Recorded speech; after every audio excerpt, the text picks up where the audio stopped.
live from the beautiful forests of Belgium. We welcome race fans one and all once again to the Ardennes, where today we get set to go racing back to the Belgian countryside as the Belgian Sim Racing Federation returns to home soil. It's Circuit de Spa-Francorchamps, one of the most fearsome tracks in all of motorsports, one of the most iconic tracks in all of motorsports, and today it plays host to round 5 of 6 of the Belgian Sim Racing Federation's F4 Belgian Championship. My name is Ola Remble alongside Howie Burrows. We are bringing you all of racing action from start to finish on this beautiful Monday afternoon as we get set to go racing for the penultimate time, but on a night that could see potentially all 3 classes championships decided, some more so than others. Howie, we swing back to Belgium, and what a night of racing it is expected to be. Makes sense that the Belgian Sim Racing Federation would go here, although the other option would have been pretty tight and twisty. It's a Formula Racing Classic. It's a racing classic, of course. And in the F4 cars, they're very, very nimble, and you can really get a lot out of them around the corners of this track. Going to see a lot of drafting down the long Kemmel Straight, and often the next few turns after that sort of determine the entire momentum of your lap in these things. You know we had to go, and there are some championships that are getting closer to the finish line here. For now, with the drop weeks being factored into play, Dante Olive out of all of our 3 classes has the best chance to clinch the championship tonight. All he has to do is outscore Chris Warney by 12. Easier said than done, though, when Warney has been hounding Oliva all through practice and all through qualifying. Warney is not going down without a fight here in Belgium as Oliva gets set to try to close this one out early on. Now, meanwhile, it's not too far off on the Pro-Ams either. Francois Budson can outscore Antoine Nicolai by 11 to clinch the championship. So it's another tight one to the line. It's the Pro that is going to be a little bit tricky. It'll be a 48-point outscore for Stuyvesant. It's not literally impossible, but it's going to be closer over the line. 3 classes. Any of them could do it today, but we do have one more round after here, of course, to wrap it up. That, of course, will be at the Red Bull Ring, but for now, we go racing at the Circuit de Spa-Francorchamps, the longest track on the schedule, sitting at just over 7 kilometers long. It is, I believe, the 4th longest track on iRacing, right behind the Shell V-Power Motorsports Park at the Bend, followed by Le Mans, followed by the Nordschleife. So Spa, definitely a track to be feared and revered. Once one of the most fearsome tracks back in the 60s and 70s before changes were forced to be made, turned to this place from a temporary into a very permanent facility that still stands the test of time today. A track loved by racers and race fans all across the globe, and you couldn't ask for a better place, right? Only 2 Belgian tracks here on iRacing, those being Circuit Zolder and, of course, Spa. It's fitting then that we're headed here. As I said, it would have been fun to throw these things over the chicanes of Zolder, but also it would have been a little bit silly and given us a little bit too much to talk about. One more round after this, and the series has settled on its mystery round. It is going to be the Red Bull Ring, so that's locked and loaded in line. Unfortunately, they skipped on the idea of Iowa. The other options over the tiebreaker are not Road America at all, Long Beach and Suzuka, who've ended up at the Red Bull Ring. So 2 pretty high-speed tracks, really. You want to run a low downforce trim around Spa despite all of its tough turns, just because of that long straight that's really going to matter. I think one of the more fearsome parts today is not even going to be coming up through Rouge and Radion, right? It's going to be down the Kemmel Straight. With these cars not having a lot of downforce, it's going to be an absolutely mental side, especially on lap 1 of these AM-Class races. I'm expecting at the very minimum 3 wide, if not some drivers trying to gun it for 4. If you gun it 4 down there, even on the new scan, you might end up in trouble. But when has that stopped anyone? I remember grinding the F4 around the old layout where you could hop on top of the curbs at the end of the Kemmel Straight. They've become nasty sawtooths on the other end as well. I'm speaking like an iRacing boomer all about old Spa, but I remember driving it all playing. I'm sure everybody's gotten lots and lots of laps on it. Not going to get too many laps here today, though, obviously, with 2 20-minute races for each of the classes. It's a long lap, and, you know, drivers are getting done in over 2 minutes. And just like that, qualifying is over. We'll try and roll through as many of these as we can in time, but gridding is always a tough race. Starting on pole, it's going to be Dante Oliva trying to close things out from Chris Warner, his main title rival entering today. Following them, you got yourself, of course, the likes here of Sinead de Machalk for DFB Motorsports alongside Charles de Bach. Row 3 on the AM class, Greg going to hold Anthony Francois alongside Sergey Dendas. Row 4, you got yourself the likes here of Terrence Georges and Johan de Gent. From there, top 10 closed out by Flora Hendricks and Yves Ponchelet. And moving down to the field, it's going to be Corentin Tomasa, Matthew Huston. And then the top half of the field going to be closed out by Jared DuPont and Kurt Vandenacker. Rest of the grid going to be up on your screens as Howie gearing up for the first of our 4 20-minute races at Spa. And there's always just a little bit more chaos, of course, on the field in these AM races. So many cars and a lot to throw into the turns. Running all the way down to the back of the grid here. I'm not always sure if Simon Hack actually shows off whether that one's race control, but the rest, I mean, you can see how far they're going back. And we're doing a different layout. We're on the endurance layout. We skipped the usual F1 turn 1, and we're going to be going right down Eau Rouge and up Raidillon.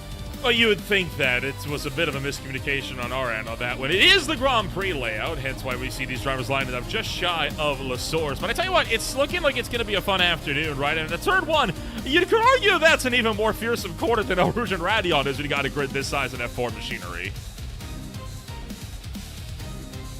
I'd be careful, but what's interesting is speed differences are going to be very different going up the hill, because usually that first turn slows cars down a lot, then they have to sort of re-accelerate going again. Now we're all going to be going from the start, and most are going to be in very similar places.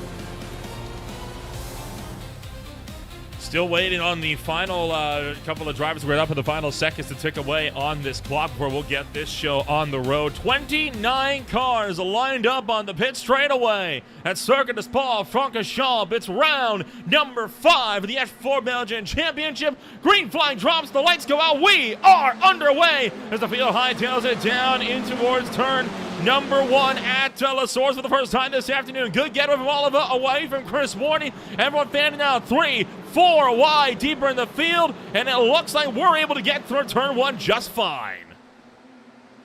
I can't believe I heard Nolan say there was a miscommunication and repeat another talking point about turn 1. That's just the autopilot you get up to in this job. Too wide up the hill. Careful does it. So you can do it more in these. You can do it in, say, like a GT3. These cars are mobile and agile, but someone's going to have to pull out at one point. Some drivers being pushed onto the grass. Big gap out from around the top 6. Getting a little bit dicier down the straightaway. Dante Oliva going to lose the race lead to Chris Warney. Meanwhile, 3 by 3 wide, headed into the comb out of the Kimmel Straight. What a run from the field as everyone's able to get this move done. And somehow we don't see a big calamity coming down to the corner, although we do have one around to the back. That's the Fiorella Mellis. Huge rough runs down that straight are going to be a massive factor around here, and they're going to be pretty much how you catch anyone over race distance here. Obviously, we talk about the low power of these cars, and slipstream almost every week, but it's one of the longest straights on the calendar, and drivers are going to be flying. That's an attempt at the rejoin, waiting for the field, but our front wing is gone, so it's going to be a difficult ride out in the rest of the race. Up front, Chris Warney leads, but Dante Oliva just in tow. It's going to be close all the way to the end. Let's catch a replay of that incident. This was Manon Villers, and he got hit in the middle of all that, speared off big time into the fence for him. A tough break. Nathan Conkermont also having an issue. This is the one that you saw up and over the rise through the very next corner, and yeah, he just got struck on the right side suspension as well, sending that machine down and out. On board here with Oliva as he tries to run down Chris Warner, headed into Blanchimont, and just a little ways away is that final chicane. This is not quite the bus stop it used to be, but you can outbrake and get someone through. Chooses not to make the dive for it now. Going to have around 9 laps, give or take. Don't quote me on that. Bad spin in the back. That's Senator Meshalak. Collected, that's not how you say that, but collected a few drivers as well down the road. You panic just sometimes. Meshlak, I'm pretty sure, is close enough to right. I'm just saying words. 3 wide again into turn 1. Ooh. So much space. tight on both ends. Tomasin getting squeezed down from the middle line by Lemaire Nicholas and Kurt Vandernacker, able to fend him off, though. Now here comes Mikel van Latham trying to make that run down the inside, headed into Eau Rouge and up through Radillon. They hit the bottom of Eau Rouge, up over the top of the hill, still maintaining that side. Oh, trouble behind. We got one car spinning sideways up through Radillon. Heads up, it's Colin Christian, who's gone for a high-speed spin. Looking like he's been able to more or less keep that one safe and sound. Dante Olivo retakes the lead coming down the Kemmel Straight. Might see some trading of these places for 1 and 2 if they can stay close to each other on the road. 3 wide again, pushing there. But if you could stay close going down that straight, I think it just might be a game of trade it back, trade it back, trade it back. Don't overthink it too much. But meanwhile, Oliver's got to fly away because you can get away with it. Difficult runs down the turns. That was still some drivers still trying to get a grip. That was in progress there with Colin Christian. He was side by side with the 28 entry, and they made contact. That's what spins the SRB X Simware 718 around.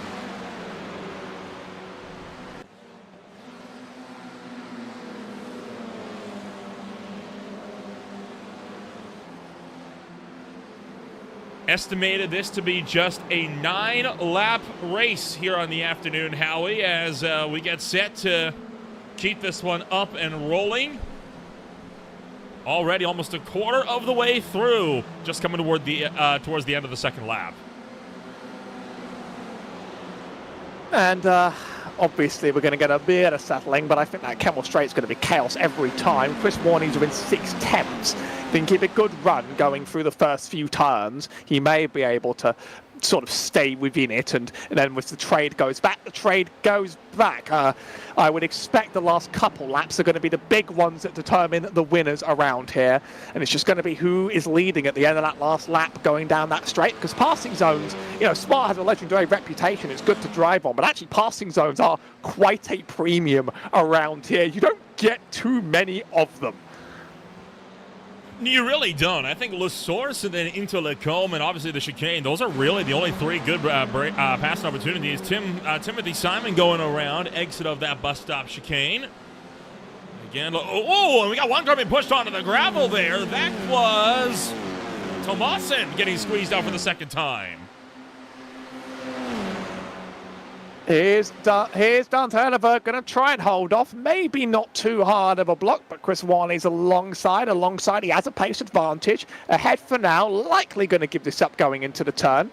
The points gap's got to be 12. It's not going to be particularly easy if they trade 1 or 2 back. There's a 5-point difference. So if both drivers stay in the top 2 for both races, that's not it wrapped up. Although keep in mind, of course, that we will be reversing that top 8 as ever, and that's where the fun can really begin. I think both will just try to consolidate what they can for now. It's Anthony Francois in 3rd and Terence Jorges in 4th, and a big pack behind. It's so busy out here on the track. It is busy, just how we like it on Green Flag TV. Lots of good action. No, I guarantee you, right, that you are not ever going to be without something to look at when you're racing low-powered Formula machinery around a track like this, as Loic Renson attempting to make a run on Sinead Demachalk, although no dice there for the 25 entry.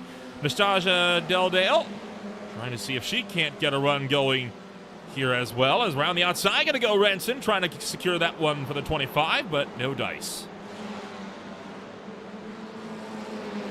These 3-car trains are going to be interesting, because then every driver is going to be getting a little bit off each other down that straight. We're doing the battle earlier than the script said could do the battle, though. Here's Oliver side by side with Warney. These corners are tight to go side by side through, and that's out wide for Oliver. Warney just about has the nose ahead, and it's going to be an outbreaking battle. Obviously, Oliver gets it on one side. Warney keeps it on the other. Going to try and get the switch back here, though. Good exit on the outside, and that's going to be clear going into turn 1. Maybe Warney's okay with this, accepts this, because you know what's going to happen going down the next straight. It is a strategy drafting game. It's almost like those DRS draft trains, right? Nobody wants to really be the one out in front. A bit of a slip up there for Anthony Francois. Mikel van Latham has a meatball fly. We'll look at what happened to him in just a moment, but for the time being, up over the hill through Eau Rouge and Radillon. Now on that blast down the straight. Chris Warney wanting to see, can he get that run down the Kimmel Straight into Lacombe? Gonna look left. Oh, near contact between the duo there. As you look out of the right side, just under the halo, side by side in a drag race, headed into Lacombe. Can he get him around the long way? It's going to be close here. He's going to have to finish one off. Contact there. Going to push Dante Oliva out and into the gravel. Gonna need to take another shot at that soon. That's a less clean shot of it. Yves Poncelet just sort of sent out wide, actually gets away with it without getting completely wrecked, but side by side through those turns is dodgy. I often spin people through those turns, to be totally honest. That's my confession. There's another spin. Don't know whether that was helped or a self-spin, but right in front of the field there. Further down the track, here's the 46 of Fiorella Mellis, who's already been having a bad day and just not be able to hold grip. These cars are loose, and if you run the aero as low as you can get, you will get bitten back for it. Here, back to live pictures now, and it's an absolute rat race here, entering the chicane. Let's not turn Yves around again, please. It's not the chicane. I can't recognise my Spa terms, but still the fort applies. It's the fort that counts. We're doing a little bit of argy-bargy left and right behind. Yves Poncelet going to hold on against Mikel Van Leetem, who goes off into the gravel trap. That lets Lemaire Nicholas pick up the number 12 position. Also in the battle behind, Jan Tyson, Rafael Capone, and Corentin Tomasin also wanted to try to see if they can't scramble for some extra momentum. A three-way battle for third through Blanchemont also underway. Terrence Jorge along with Charles de Balk and Johan de Gent going to be side by side into that final chicane. The 13 already, it looks like with a little bit of front wing damage, doesn't it, on the left-hand side of that machine? Surprised he's holding on to third as well as he is. I guess maybe if it's just hard to pass throughout the rest of the track, you can keep that top speed straight. And stop straight speed. There we go. It's been a long time since I've commentated, like you can tell. So I've been rusty out of practice halfway through the race now. If you can keep that speed down these straights, you might be able to get away with it. I mean, maybe the less downforce, the better. Here's the Bok for P3. Got to get a good, impressive run and not hit that slowdown on the way up, although these cars have enough oversteer that usually ploughing over it isn't really that common.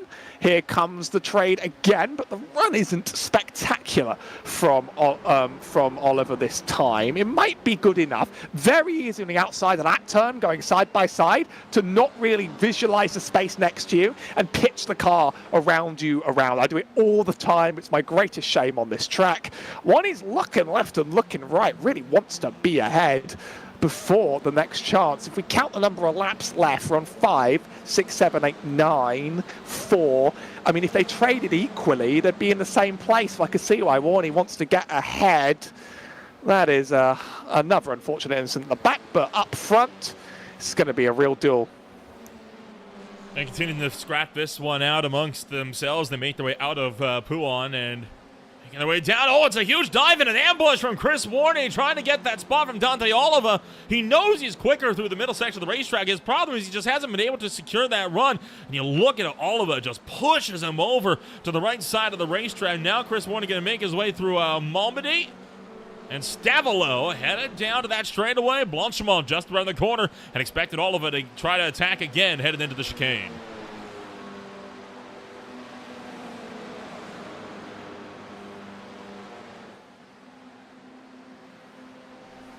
Still, if it's 4 laps from here, then you sort of want to be ahead now if you trade back and forth equally. But Oliver's going to make a shot back at it. But further behind, wide into contact into Dominoes. That's Terrence Jorge off the road along with Johan de Gent as they make contact 3 wide for the final podium spots, and that's going to send a couple of drivers into pit road as a result.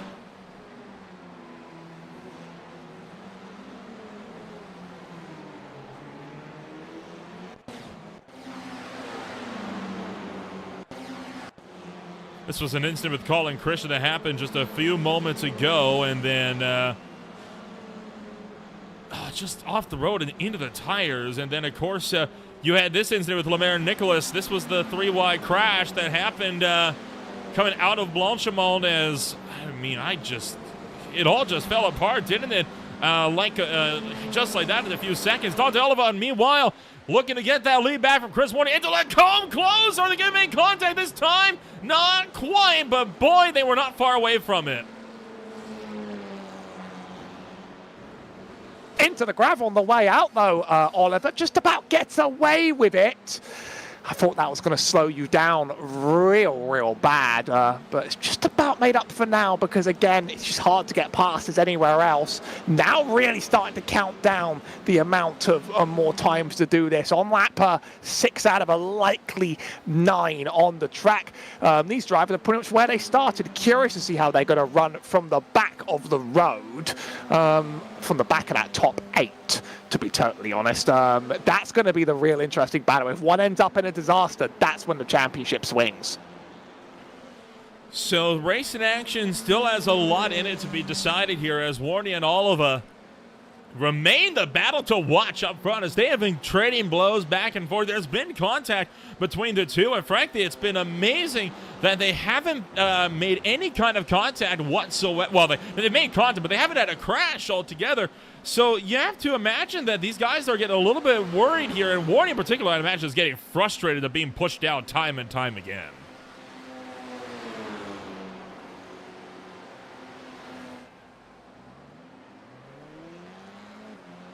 One more shot into the chicane. Drivers doing a lot of side-by-side through this in this top 2. There's plenty happening on the rest of the field, but this is just the interesting sort of battle of consequence. 3 laps to go when we cross the line. Here's another absolute pile into the turn. Yeah, Tyson, we're watching the camera off, but there's cars in front, cars behind. Gonna stay P11 for now. Got a little worried there. Last time we saw the trio drivers go 3 wide into the chicane. Well, we saw how that one went down. Colin Christian has had a bit of a moment here. This is through Pouon. Just lost the back end of the car, swung it around, and a good job on Timothy Simone to manage to skate through that unscathed. Matthew Huston has just picked up a meatball flag, looking like he might just about be down and out.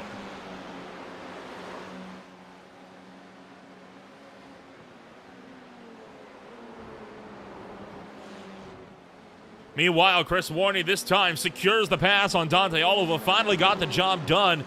Coming around through Lacombe. Now the question is, can he fend him off? Dante Oliver trying to go around the long way, and Chris Warney want to see if he can't fend him off. All of this is kind of telling me Warney likely running the slightly higher downforce setup on that number 11 car. Do we know if it's a fixed or open setup here? Because that would make a very big difference. If it's the iRacing, I'll look this up for you. But if it's the iRacing fixed setup, it is a spec series. Yeah, it will actually have more downforce than you usually sort of would use on an optimized setup around here. iRacing likes to put quite a bit of wing onto the car. Just, you know, for the fixed series to make people feel safer in it. Yeah, it is iRacing set, so you could make this thing fly even faster. Oliver continuing to run this one out with Chris Warney just up the road. He will be starting lap number 8 next time by of what could be 9. So Oliver and Warney still running in the 101 and the number 11s. There's not been more than 0.3 of a second between the two of them all race long. Look at the run around the outside there for Chris Warney, who tries to fend off Oliver. Oliver trying to have a look back to the inside. There was nothing doing for it, though.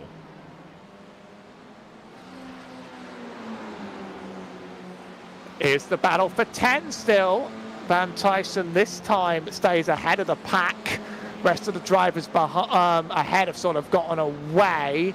Reverse is in the top 8, so it's Jerry Dupont that will take the pole at this stage. But points are points, and some drivers are taking their repairs. You get, you know, it's pretty much after the top few positions around the top 10, it's 1 point per place. It's worth fighting for every single thing you can on this field. Here's Dante Oliver, gonna do it again. Not the last lap here, but next one will be the last lap around. So where you are here is going to matter a lot for where you are at the end. I figure the last lap duel is going to be absolutely elbows out. And if you notice that Chris Warney's got the wrong name on his car, I've just ruined that for you forever. Oh, boy. But no, that is the 11. That is the 11. Stays ahead this time out of the straight. This is very interesting.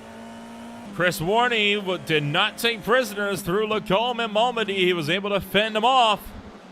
Just behind them, Jerry Dupont and Sergey Dendas also side by side through Lacombe. And oh, trouble and around. Going to go Jan Tyson at the tail end.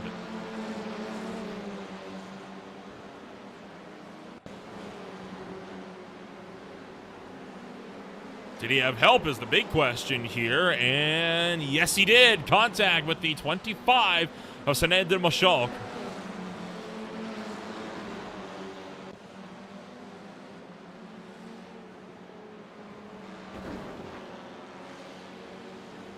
Jan Tyson now back a little bit on the road, and that car doesn't look like it's driving the greatest. Oh, that might have been the boy. recovery, turning in just quite a bit. Sepe Le Guin, we get away with it this time. P14 might have to be where he has to settle on the road. We're approaching the white flag now. It will be the last lap when they cross the line. Just a few more turns to go. And I would want to be in P2 across the line right now myself. Although Oliver didn't get it done last lap, statistically, I think that's the better place to be if you want a shot at it. That's my imagination, but this trench run is going to be the big one. They will take the final lap here. 1 to go. As Warney and Oliver continue to run this one out 1 and 2 as they have all race long. Dante Oliva will need to outscore Chris Warney by 12 points, and it's looking more and more like an unbeatable challenge here as he tries to get something working with them. Heading down that straightaway and now in towards El Rouge and Radion up the hill. Chris Warney continuing to hold firm, but Oliver's only a tenth and a half behind. An attack is inevitable coming down the Kimmel Straight into Lacombe, looking for the outside. Warney trying to squeeze him out to the right side. Oliver not wanting to take it. Contact down the straight. What's a little bit of wheel banging? I think Warney has the inside and has the braking point. Still a little bit more contact. If we wreck on the last lap, that'll be the end of it all. Gravel everywhere on the track. Oliver to the inside now. I mean, obviously Dante now has to push for it. Now has to make these moves. There isn't going to be another shot to get the draft. Actually gets it done out of that gravel section. And he's going to be leading. But that chicane will be the next flashpoint at the end, I think. Unless Chris Warney tries something desperate somewhere else that we've seen before, not afraid to do that. More black flags coming about as drivers hit the instant. We've just racked up, I think, 3 or 4 in the span of just the last few seconds here. Chris Warney, he's looking, he's going to dive for it down the inside. Kind of thinking he might try another ambush, and he's going to go for it yet again. Near contact. They're able to hold it. Oh, a big slip there for Oliver, but Chris Warney can't capitalize. They are getting feisty. 5 points on the line could matter to clinch this championship. The ball is in Oliver's court right now, but Oliver wants those points and Warney doesn't want Oliver to have those points. Here we go. Oh, man. It looks like they're almost bumping again. Almost 4 wheels off the track, side by side. It's going to be a dive bomb no matter what. He's going to go for it here. It's going to be a lunge around the outside. Can he get the job done? Contact again, but Dante Oliver hits that final apex. Going to no doubt spin the tires a little bit on the exit, but Dante Oliver fends off the onslaught to win the first race of the day in Spa.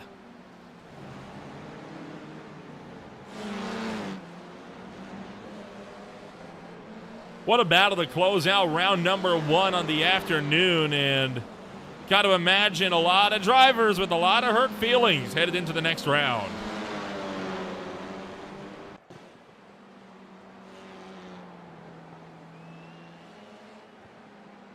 Handful of drivers with issues as well on that final lap here, Howie, as there's Manon Villers, who actually just brought it to a stop. This was Terrence Georges going around on the final lap at the top of Lacombe, and then Sepe Le Guin also having problems. He was side by side, and this was that moment into the final chicane. Boy, you can't say he didn't try for it. What an effort for him. Championship's not over on this, but it's an advantage in Oliver's court now. The pace gap, the gap has been certainly widened out, but both are going to be starting from the back on a busy Spa. This time they'll be using the first turn, and we know they'll be using the first turn properly. So it's going to be a very different angle of attack for them as they punch their way through the field. They're obviously the class of the field. Still have a couple of drivers that have yet to get themselves sorted here in this one before we'll get round number 2 underway here on the day, along with 4 drivers with black flags that are going to have to serve them. But overall, I think this has been a very illuminating day, an illuminating race on what we might be in for throughout the rest of this show. A lot of drafting fun and a lot of high-action racing, quite perhaps. I mean, Spa in small cars does like to bring it. That's a very different dynamic than you often see in series like GT and WEC and F1, just because the cars have their low power. There are certain spots that become these massive, like, drag strips for the cars to fly through. Anyone that's done enough D-class racing and iRacing has done their race at Spa, and if they get past the carnage, which I usually don't always get wrecked by, what they see is a race with a certain character, and it's a very aero-heavy character. Well, round 1 in the books. So let's get a rundown, and we'll see who's going to be finishing where in the opening race here of the day. Starting things off here, it's going to be Dante Oliva, who's able to come home number 1 out of that one. Chris Warney will be finishing 2nd. Johan Degen in 3rd. Francois back in 4th. Hendricks in 5th. Charles Bach in 6th. And it's Dupont, Dendas, Sonet de Michok, and Anastasia Del Dale close out the top 10. But big power for the SimPower Mons getting the top 10 for the first time this season. Big grid running behind. There was Louis Grenson, then Nicolas Gabriels, Quentin Thomanson and Raphael Capone. Then in 15th, Alexandre Lebelge, but Matthew Hustin, Fabrice Detrue, Tim Simon, Nathan Cockremont and Jan Tyson. Only finishes down 20th. A lot of these are retirements. From there, it's Georges, Le Guin, and Latham with Poncelet, Lemaire, Mellis, Collin, all finishing on the lead lap. Vandenacker and Manavillers both finished laps down in this one. Do have one driver standing by to give a chat, and it's, of course, your round 1 winner here on the day. Howie, how about this? I'll let you speak to our race 1 winner here on the afternoon. Dante Oliver, I mean, that race has certainly helped you in this championship chase, and it was of a very drafting nature on the track. What's your plan of attack given the way the Kemmel Straight played out?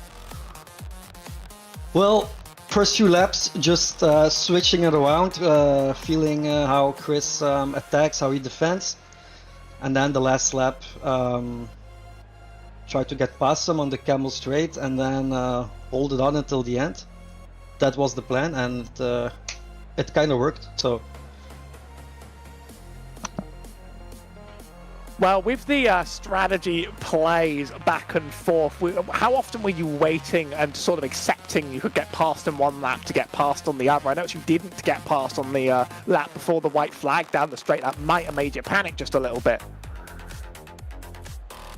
I was okay with it and during the race to be passed from Chris.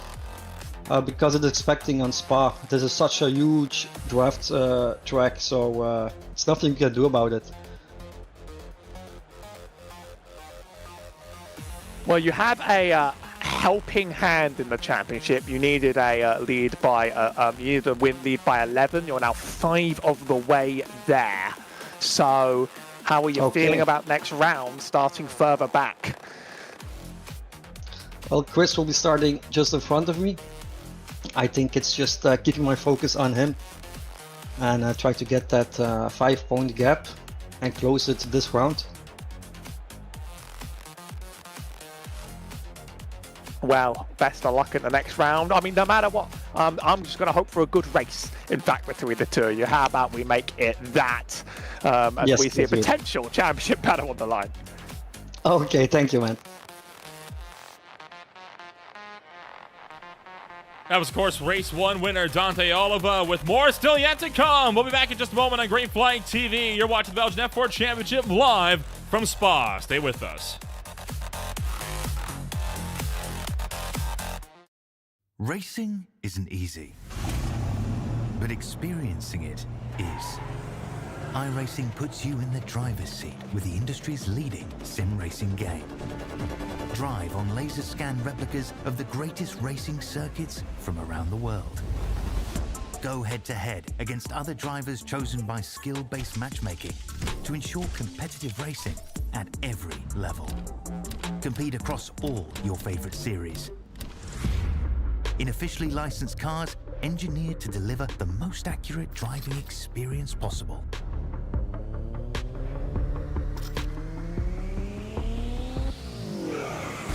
Join a race or host your own with players from across the globe. Race against the computer or in a league with friends. Feel the thrill behind the wheel. Visit iRacing.com.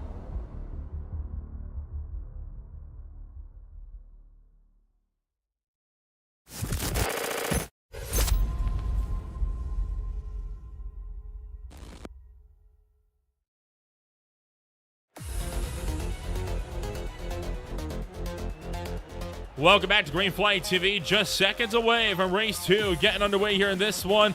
Once again, my name is Ramble alongside Howie Burrows. Brent coming at you for race number 2 on the afternoon. It's been a wild way to kick off the races so far, and there's still plenty more action yet to be had with race 2 just seconds away. And if that first race was any indication, we are going to see some elbows out and some carnage running in to the next one. Our top 8 reversed. We barely even spoke about the drivers that would make the flip transfer this time because they were mostly in a race by themselves. But our top 8 is made up of Sergey Dendaz, Jerry Dupont. Oh, I almost had it. No, Sergey Dendaz, Jerry Dupont, Charles Debott, Florent Van Hendricks, Anthony Francois, Johan de Gent, Chris Warney and Dante Oliver. The rest of the positions are as we finished last race. So that grid will flash up onto your screens here as we continue to discuss the running order here, right? It was a gap of 12 points. He needed to outscore, Dante Oliver needed to outscore Chris Warney by 12. He's gotten a good chunk on the day, right? He was able to take 5 points away for the race win as well as 1 point for the pole. So that's 6 points chipped into right there to what he needs to secure the championship tonight. Gonna get close, but as you get further down the grid, the advantage from finishing ahead of someone is lessened, so it's not going to quite be as easy, I would say. Let's see if we can get 29 cars through Spa's lap 1 without any problems this time around. No, it wasn't a disaster last time. It wasn't a total mess, but it's always busy. Wasn't a mess, but it's always busy. If that isn't a way to describe Spa in a nutshell. Lights are out. We are underway for the final AM-class race here today at Circuit de Spa-Francorchamps. Sergey Dendas with a not the best getaway. Jerry Dupont trying to fight back around the outside, headed into La Source as everyone fanning out 3 wide, sometimes 4 towards the tail of the field. Yet again, we get to La Source clean, but it was in Eau Rouge and Radion where it fell apart at the tail of the field last time through. Jerry Dupont's flying down, taken by the draft. That pink car on one, he's going to have to be careful. At least you can see it from the distance. Almost saw contact going up. That is what they say when they say you cut the course. At least got away with it though this time. Something down here is going to be kind of tricky making up that time with this many cars as you get grids like this flying out of the Kemmel Straight. Please, let's make it go. Everyone gets through for the time being, and looking like, oh, hold on, up front is Chris Warney trying to battle his way through. Almost pushed Dante Oliver off the road, still fighting for that championship, trying to keep his hopes alive with Francois again just in front of him. Then you can see the 2 liveries from last race right next to each other. It's Warney in the pink and Oliver in the Skip Barber design. That's how you can tell who's chasing whom. We're going to be keeping an eye on those 2 cars from a long way away. Very wide for Anthony Francois. We did see some drivers hit the incident penalty limit in the first race near the back. So you want to be careful about the off tracks here as we pile through turns. Some stuck on the outside. I always feel like things are going to go very badly, and then they don't always go badly. And then when you least expect them, they go badly. Now, Warney in P4. Oliver's stuck with a car in between. Every lap you can get a car stuck in between is going to help this chase. Warney just wants to minimize damage today. Everyone so far doing a decent job on keeping this fight underneath them. Charles DeBach going to look down the inside of Jerry DuPont, and he's going to take that race lead away through Blanchimont. Look at how much the top two have broken away. It's a 2.5 second advantage from DuPont all the way back to Chris Warney. So, we got big problems headed through Blanchimont. 2 cars off the road. That's Alexander LeBelge and Corentin Thomassen.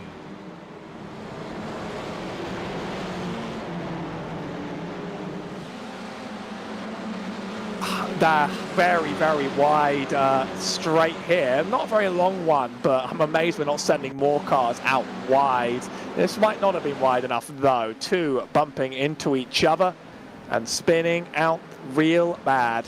That's sort of words of wisdom, spinning out real bad. It be like that. Oliver up in P5, Warney in 3rd, and Francois is stuck between the 2. Up front, DuPont yet again side by side with DeBach as they make their way down the straight.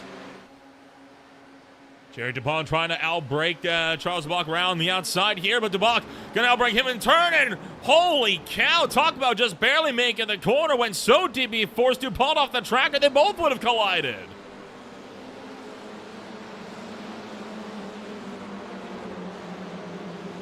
It's good to at least make it back to the track after a bit of a disaster, but that's going to bring our 2 dueling cars together. Bit of distance between is that actually I just see on the tower. Oliver's dropping by quite a few places. Where did Oliver just lose 2 places? Yeah, they're getting passed and gapped around the outside by multiple cars. I mean, where did that pace disappear? This is going to be a little bit uncomfortable now. Might make the next race better. Dante Oliva, I think, got held up when he had the likes of Anthony Francois off the road and had to check up to avoid him as he came back onto the circuit.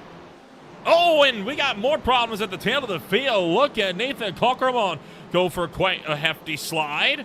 Able to more or less hold it. They're 4 wide onto the track. That wasn't going to end well. 1 car pitched up into the air and hard into the fence for Matthew Huston. He's going to be down and out.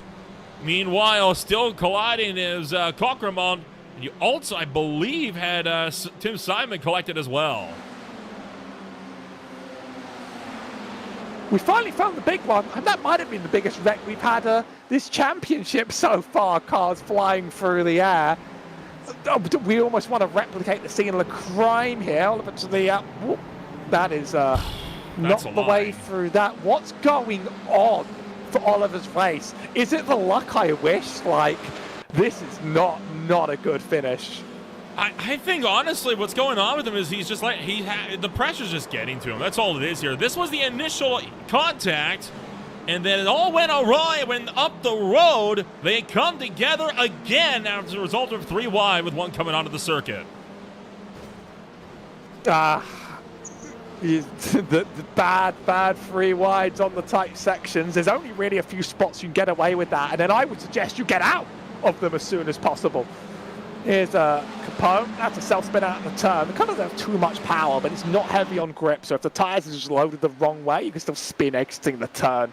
You have to be a little bit mindful, even on a low power F4. 3 wide again. This time, Dendas leads out the row. Warney has to be happy about this. Warney can't clinch this at all today, but it means the Red Bull Ring race is going to be a grandstand one for us. We might not have the exact numbers in our head, but I will calculate the gap to be far enough to make next race spectacular. So far, the fights have continued to be aggressive as a lot of cars swinging out wide and into the gravel trap on the outside of Speaker's Corner. Now you have that 44 entry of Lloyd Grenson continuing to run this one up there with Nastasia Del Dale. Lemaire Nicholas has just had a problem at the tail end of the field. He had help. Caught by the 015 of Fabrice Dutry.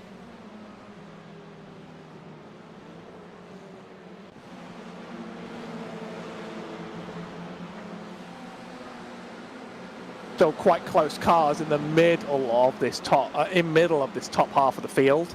Loic Renson just sort of holding off several cars in that 44, but wants to try and catch the 844 as well. Space given up to the inside. That's Gabriel's shot.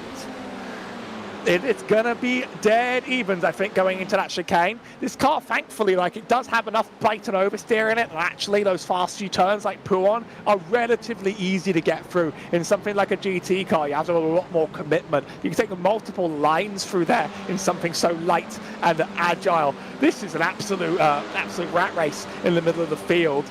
Pretty much our top three playing their own game, but past there, people are jockeying for every last place they can. Dendas drops a few, but it's going to be interesting draft training. All the while, Dante Oliva mired back in the 10th place spot while Chris Warney has battled his way all the way up to second place on the field. This is horrible news for Dante Oliva, and the way this is looking, Warney's going to be able to not only undo all the work Oliva did, but he's going to be able to chip in to that race lead entering the season finale. Going to show, right, every single second matters in these races. Every spot matters even more. Warney still side by side with Jerry DuPont, but Chris Warney is able to fend him off. Wonder if Warney wants to sort of maybe try and chase the win that possibly got away, but he's going to lay some good laps. But we saw our top two, just how fast they were last race. I mean, no one's going to break away from this anytime soon, I don't think. This is being led out by, let me try and get this one right. It's Dedale, right? I'm going for it. Natasha Dedale in the 864, leading pretty much Pied Piper of like so many cars, all trying to make the best of the draft. Here's a look back at, whoa, holy cow! That is Jan Tyson, the car that stayed on the ground, and that must be Sepe Le Guen, who was sent flying through the air. Given the meatball flag on that car, I don't think you quite get away with that one. Oh my goodness! A misjudgment that almost ends in a catastrophe for the fans at home. Well, not the fans at home, the fans that came out to the track, who really didn't give quarter here. It really is on that 550 there. Had a lot of space on the left-hand side. Oh my gosh. It's an accident. You never want to do that down the straight, but that's brutal. Amazed that he didn't clear the ballpark. You have to imagine it was that pole there that really shot the car back onto the racetrack. Catchfence doing its job as well as he slams back down to terra firma. That is a ferocious accident. Well, you were saying that crash on lap 1 may have been the biggest of the season. Well, he just trumped it big time. Well, it's about involving multiple cars as well. I might give it to the earlier one, but they competed very well for it. You know, we're trying to give out points for, like, it's like giving out points for diving, giving out points for wrecking. You don't really want to encourage them too much. That's Dante Oliver's made it back up to P6, so trying to make up all the points he possibly can. And P5 is looking like it's on the way. Obviously was incredibly fast, so it's been able to sort of become a part of these battles and take advantage of them again. On the P10 bubble, we're going to go side by side up ready on. And you've got to be careful on that curb on the exit, because you can get a really big slowdown if you jump it too much. 3 wide down the Camel Straight. Here's Anthony Francois on board. Something's got to give here. Someone's got to back up. Surely at some point in time, or else it was the it's 44. going to be the one on the right. Yeah, Loic Renson plays a smart game. And we get out of there alive.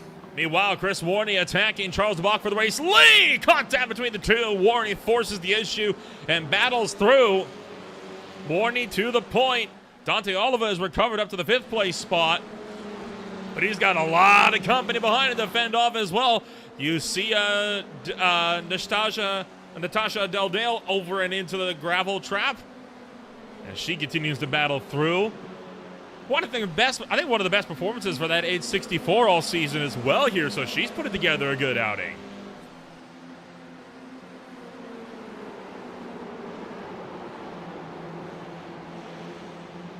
Holding on to P7, still good on that sort of group behind. I think they're doing a lot more battling of each other, and that's helping her stay ahead down the line. But, I mean, she's going to be under threat. She's not really getting away.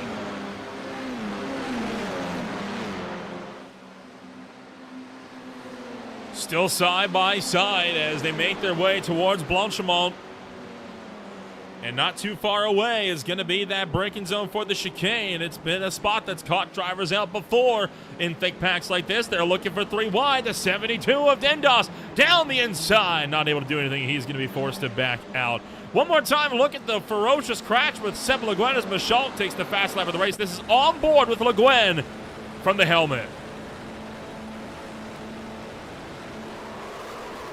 We live in a world where this, thank the Halo for that one. We live in a world where the footage doesn't get destroyed the moment the camera gets touched. And to be fair, it depends on the camera. I don't know if you saw Simon Pagenaud's flip in mid-Ohio, but they had an onboard shot of that one. That camera held up like a champ. Even resting on its roof, it was still filming undamaged. Always depends on who made it.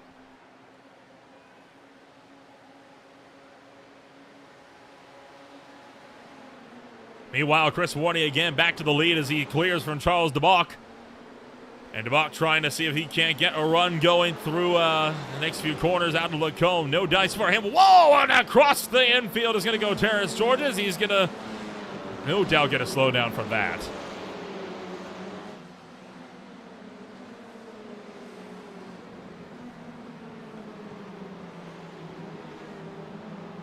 Now, being past just a couple, this is what I meant by she sort of wasn't quite out of this entirely.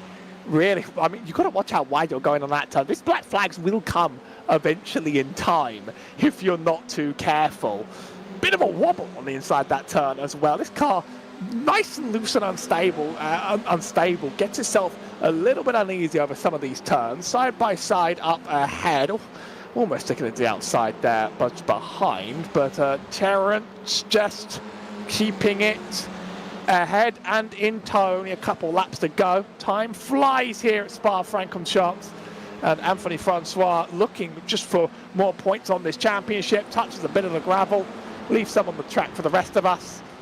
This line remains close, but anything could happen. We could get more carnage.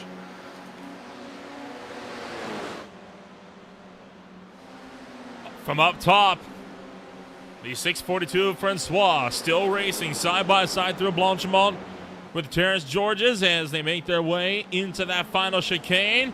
Another 3-wide look for Sergey Dendos, and a third time in a row he is forced to yield. The 642 maintains that run well behind him. A couple of drivers going out wide through that final chicane, but they get it back down to single file. Let's make our way back down towards La Source. Working now, lap 7 of 9. That's been only 3 laps to go. Oh, a huge dive to the inside, and is that going to pay off? No! Contact between the duo, and that was Nastasia Deldale that nearly just wiped all 3 of them out.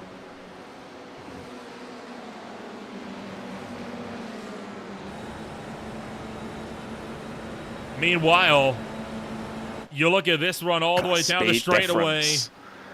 I mean, yeah, we're not doing a 2-car duel for P1 here at all. The bot keeps it for now. Warney's a part of it, but you know, you really can't run away completely alone on this track in these cars. You can maybe run away as a group because you're all drafting off each other, but you can never do a lap just fully perfect enough to just isolate yourself from this battle. And I mean, Oliver is just a little bit back in case someone decides to wreck around here. You know, be careful. I don't blame him. It's been a dicey fight all day long, and we've seen it before. Fight after fight after fight come to blows, some in definitely more spectacular fashion than others. As Warney continuing to hold on to the number 2 spot. Still, I know it's not a race win, right? But it still would definitely work out for him in his bids to try to get a good run going here.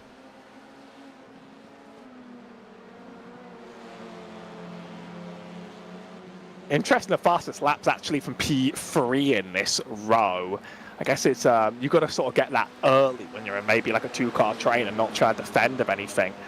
I think we might get 2 more to go when they cross the line. Here comes Warney, really just trying to say, I'm taking this now, and forcing the block to the outside. That was pretty brave, but pretty well done. Clears out in front. The car sort of swung that way, but he's probably not too happy about that. Side by side for P2. Round the outside, here comes, and it just not quite making the dive bomb happen.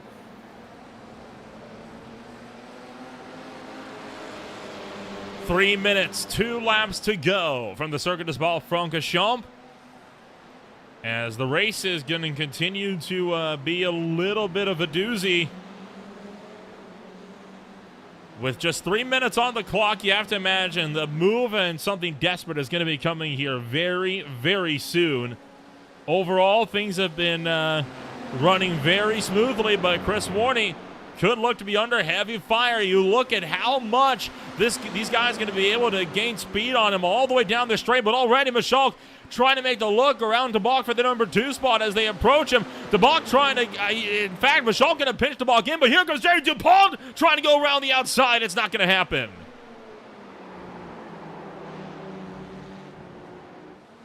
Warney holds it for now, but it's going to be, I believe, 2 to go here. So this chase is just wonderful. Chase is going to get extended just a little bit more for us. They barely missed the white flag on pace. It really could be any of these 4 cars at all. Literally any of them. I don't think I can count any one of them out. I have to agree. Terrence Georges with this spin. Oh my goodness. And comes back onto the racetrack, and he's going to wipe out Yves Pontchala as well. But that's going to give Georges a black flag, and Nastasia Dale has just picked up a black flag as well. That incident limit comes to bite, and I mean, the looseness of this car has certainly been a factor, I think, across the entire length of the event. Even on a tighter setup, it's still a tricky car. This is the AM class, and they have been a lot of fun. And we're going to get one more lap of good action, and Senna wants to lead out that white flag lap. Makes the move that Warney did just a lap before. A little bit less commitment, but I think the draft and the speed is good enough that that's going to be effortless. Oh, a little bit on the runoff there. It's actually all 4 wheels off on the tarmac area to get to an off track on the modern scan of Spa. Chris stays behind. We're going to see a real draft train again. This one could be anyone between 4s. Anticipate something unusual here. Into La Source for the final time in the M categories, but still have 2 more races to go in the Pro and the Pro-Am classes after this one. Demichalk and Warney still nose to tail. Warney's not going to be looking to make that move for the race lead until they get up over the top of a Rouge and Radillon. Knows there's just no point in going for it through here if you want to really secure the move. But look at how close he is to the gearbox as he is right there. Actually, in fact, trying to give him a bit of a push down the straight. Now he's going to make that poke out to the left, but here comes DeBach over on the left-hand side of him. 3 wide for the lead, headed into Lacombe. Something has to give. It's going to be Chris Warney who gives out this time. Every point's going to matter for him in this championship. Oh! Chase, there's some contact. That's an unfortunate accident. Jerry Dupont turned around, but I do think neither of them really anticipated the car to turn around like that. We've seen wheel banging contact that hasn't quite done that to somebody. But now Dante Oliver's up to 4th, by the way. And Chris is going to make one more shot. He would like a win. He was denied it the first time. What has he learned? Though we've seen 1 or 2 more passing opportunities on the track, they're not quite around here. They're around that final sector running into that last chicane. I think what was very, very critical in that moment there is the fact that Warney did not get spun around with him. That could have easily settled the championship right then and there if Oliver was able to get around him. But Warney gonna have to play his cards careful now. He got a mulligan. He's got to make sure he doesn't repeat that error, especially through Malmedy. And Stavolo on that way all the way through Blanchimont and into that final chicane. So the final long straightaway on this one. Chris Warney looking to the right-hand side for the race lead. Michal trying to pinch him off to the right. No dice for the time being. They're going to be side by side. As they make through the Blanchimont, you're able to go side by side through here. We've seen it done time and time today. It got a little close, gets close again. Wheel-to-wheel contact as they make their way down towards the final chicane. Don't lock wheels here. Contact and around. Gonna go Warney. Warney's around. Is this what Oliver needs to try to pounce for the championship? Charles Ball gonna take the win. There's Oliver right behind him. But Warney's gonna get it back sorted, and Warney will see this championship going down at the Red Bull Ring.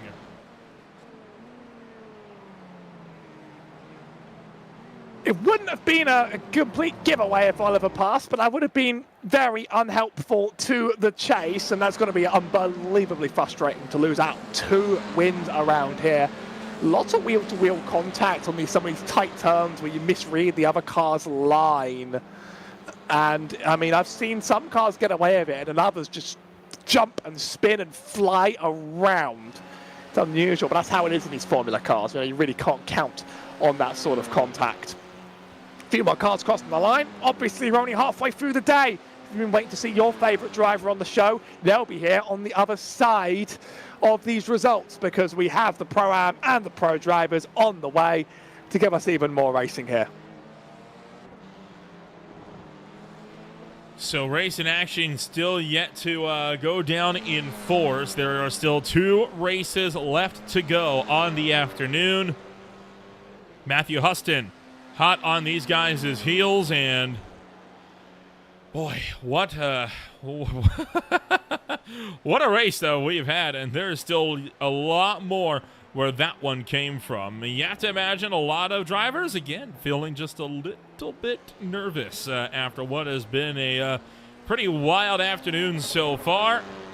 Final cars still waiting for them to come across the line. I believe that is going to do it. So with all of that said and done, this is how they finish on out at the end of round number 2 on the afternoon. To close things out, it's Charles de Bach taking the win. Sinead Maschalk will hold on as well for second place, while Chris Warney will see the champion go to the final race with Dante Oliva. Florian Hendricks was in the number 5 spot. Jared Dupont is 6th, and his Francois Gabriel is Stegent. Then Latham for the top 10. Further back on the road, it's Sergio Dendas and Louis Granson, and Corn Fan Thomason and Fabry Detroit. Nicholas Lemoire and Terence Jorges finishes 15th and 16th, ahead of Raphael Capone, Alexandre Lebelge, Tim Simon, and Yves Ponchelet.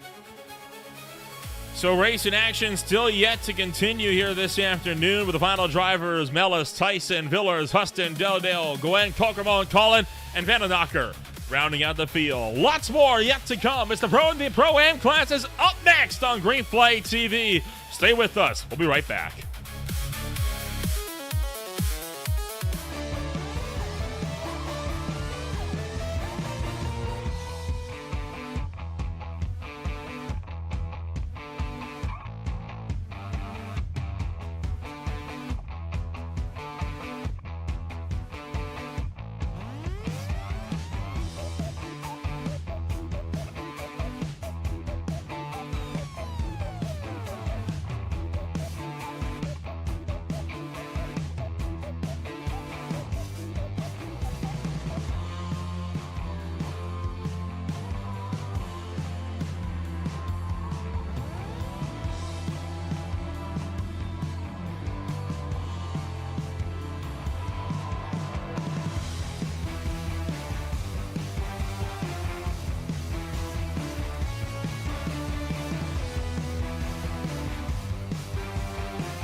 Welcome back to the Ardennes Forest. You've noticed a distinct change in the scenery. The rain is here. It has been falling in force, turning Spa into a lake. It's going to be a very interesting race, a much smaller grid, but I think they're not too going to be too complaining about that too much because they're going to have their hands full with these cars as it is. Once again, my name is Lil Ramble alongside Howie Burrows, bringing you all the action from start to finish here tonight. As Howie, we get set to gear up and do this all over again. 2 more 20-minute races to go. With just a spot of rain to deal with, but these are the strong drivers here, so if anyone could take this on, it is them. It's going to be, honestly, just a survival challenge for all of them. We've seen the bottom of Eau Rouge. Trust me, it's not a good place to be, not a good place to put car tyres. Honestly, make it out of here alive, and that's the impressive challenge by itself. You, of course, mentioned the bottom of Eau Rouge, and in fact, let's ride on board here with, well, we could have ridden on board with Viento Ventalen. A lot of drivers, as you can see, just bailing out in their final laps. Not a lot of drivers have been successful in getting those times on the boards, but there is right now a 4-second spread just about from top to bottom in this field, showing again, there's a good look at Eau Rouge, right? All that blacker stuff, that's all water down on the racetrack. It's not a pleasant sight down there at the bottom of the hill. My tip, maybe cut the inside curb. That's what I used to do in an LMP3 back in the day when it got this wet around here. Yeah, this is the sort of weather where a dry line is going to become its own form of brutal, and where every section you could take at high speed, you might have to be scared of. But we could see a surprising winner come out of this as well. Just someone that can manage the conditions the best. I'll be honest, fewer drivers have shown up here today. They're a little bit scared of what they see out in front of them. Maybe I'd be too. But salute to all those who have chosen to face the conditions. 23 seconds to go before we get this show on the road. Looking at the championship standings, of course, it's looking like it's still a bit of a tight one. Francois Bodson needs to outscore Antoine Nicolai by 11 points if he wants to clinch that championship program today. Meanwhile, Maxime Stavers needs to outscore Viento Ventalen by 48 in pro. So it's going to be a bit of a difficult run for a lot of drivers. Critically, Francois Bodson not present here this afternoon, hence why Antoine Nicolai has a chance here to jump him for the championship, and it's going to be a close run indeed. Qualifying is complete, and this is how they line up for the first race of the day. In the pro category, Viento Ventalen alongside Matthew Collin on pole position. Gauthier Effective-Hollis will be in the number 3 spot alongside Mark Dawson for the Pro-Am field. Second place in Pro-Ams is Antoine Nicolai looking to pounce to the points lane. Maxime Rubruck will be in 6th. From there, Maxim Stivers will be in 7th. Christophe Herbingo will be in 8th. And rounding out the top 10, Stefan Vandersmith and Jolie Massat. And then the Pro-Am grid closed out by Loris de Vleger and Peter Goosens. Hold on tight, 12 cars, so it won't be chaos among them, but it's going to be a very different kind of survival game out here. It's going to be a lot of fun.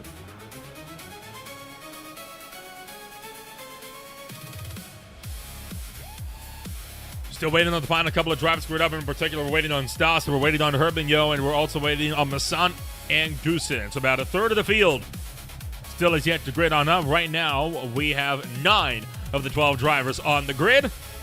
And I think La Source isn't going to be so much of a problem, such as Eau Rouge might be. Not to mention all the spray coming down the Kemmel Straight. I mean, spray and iRacing is pretty notorious by itself. Thankfully, nobody here has made the mistake of accidentally entering on the wrong tyre. I say mistake because it wouldn't be a strategy call to go out here on a slick. Everybody though has made it out correctly, waiting for one more driver to see whether they pulled the trigger correctly. But keep your car to yourself, watch yourself through the turns, and try and keep it pointed in one direction. Expecting one fewer lap here, just running due to the average pace, probably about 8 around here, just on the basis of how much slower it's going to be on the track. So iRacing considers this to be light rain on a moderately wet track, by the way. Interesting indeed. 20 minutes coming on up. It's race 1 of 2 for the Pro-Am field.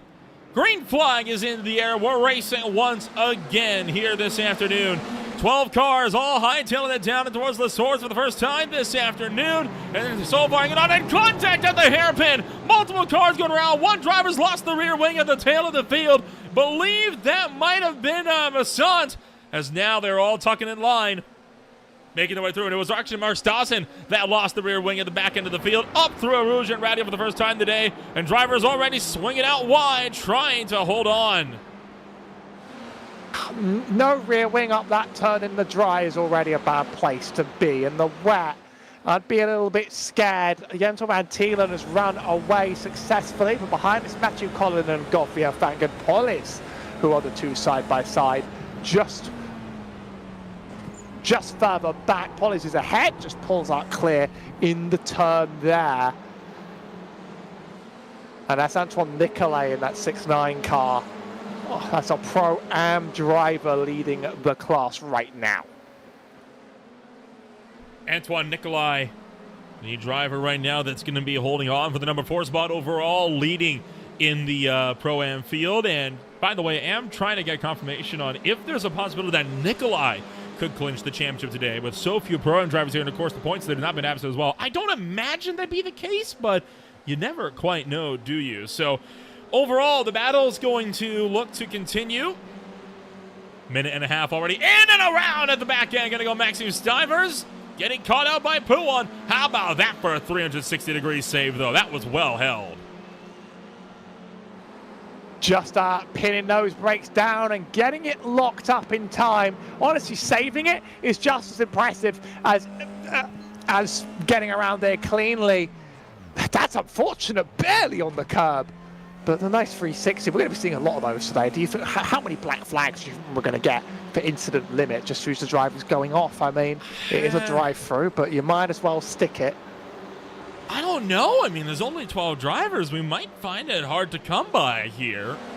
As Nicolay, yet again, making the pass on Maxime Stavers actually making the pass on Stefan Vandersmissen here. And look at them power sliding their way, headed towards Blanchimont. But we can barely see the drivers through the miserable conditions. But this is what happens at Spa, isn't it? This is what it's known for. Here's Mark Stassen up the inside. I think if someone's trying to pass you in these conditions, you let them have it. I actually think there is a meatball on Stassen's car, and I know you wouldn't see it visually from something missing on the car, but something suspension-wise must have been messed up, and that's unfortunate because very clearly, I mean, that car's in a better condition than Maxim's visually. It did get around a lap more cleanly, but know the iRacing rules, I guess. Maxime Rubrook is also in the pit road with no rear wing on his car. Meanwhile, Peter Goossens just tiptoeing his way around. Goossens, by the way, was actually slower than Rubrook was, despite having a fully clean race car. He's just trying to get this one up and sorted. Whoa, heads up, and on the exit of what would have been in the endurance pits, that is Lorenz de Vleger taking a bit of a ride.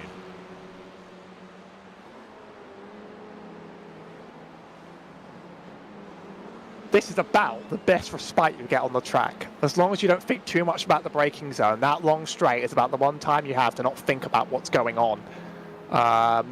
Stephanie just sort of crawls through the turns. I doubt we're going to be seeing much side-by-side racing here today, but we're going to be keeping track of all your incidents. So, you know, try and keep it together. Try and keep it running. We're always watching. Should be fairly. I mean, I wouldn't count on the top 3 to hold the places just because any accident can happen. Nice visibility down the hill for Lorenz here. Caught that standing water. How can you even take this turn? I say cut the inside curb. It does work, but could have been worse. He could have smoked one of the tire walls, so use the uphill portion to at least get that car back underneath him. Did bring it to a stop, but he was able to get the gear in and get that car back rolling. So way down the field now for Lorenz de Vleger. Still watching the 3-0 fight between Massant, Vandersmissen, and Herben. Yo, make it a 2-way fight. Herbenau's off the road.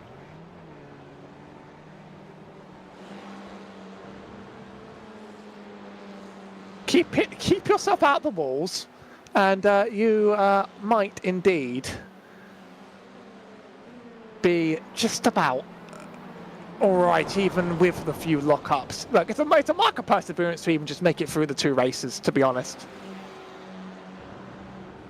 Gotta be careful with those curbs, though, right? I mean, those curbs, apart from turn 1, apparently, they become like ice rings, especially the white line paint on the edges of the racetrack. I'm remembering back to Fuji and a lot of the problems that the beer league has had whenever they go out there and it's raining on the pit exit white line. That white paint, it'll get you every day of the week. Jento Van Talen scoring the top points on the board here so far. Just secured fastest lap of the race. A reminder that Jento Van Talen trying to remain in the fight. Maxime Stavers is the driver he was racing with, and right now Stavers, again, needed to outscore Jento Van Talen by 48 points. He's not doing that running in 5th.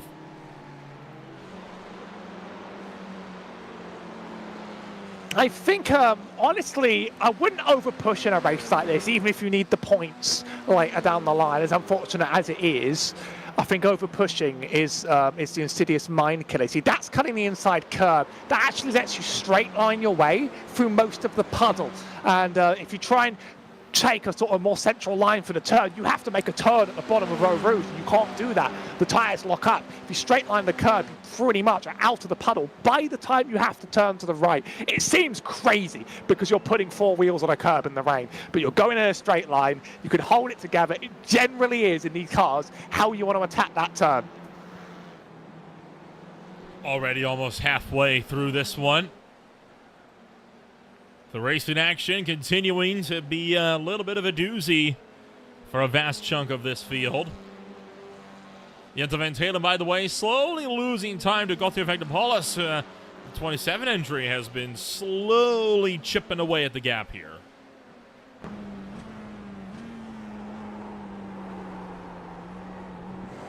Crawling through these turns. There's some gravel for you as well, just as an extra treat. Although that gets washed off pretty quickly in time. You can see just trying to stay off the dry line where there's rubber. Take these outside lines. Oh, that might be a bit too much. And Gauthier just holds on to it. That could have been a disaster, but that's pretty much lost that entire chase that he was building up now.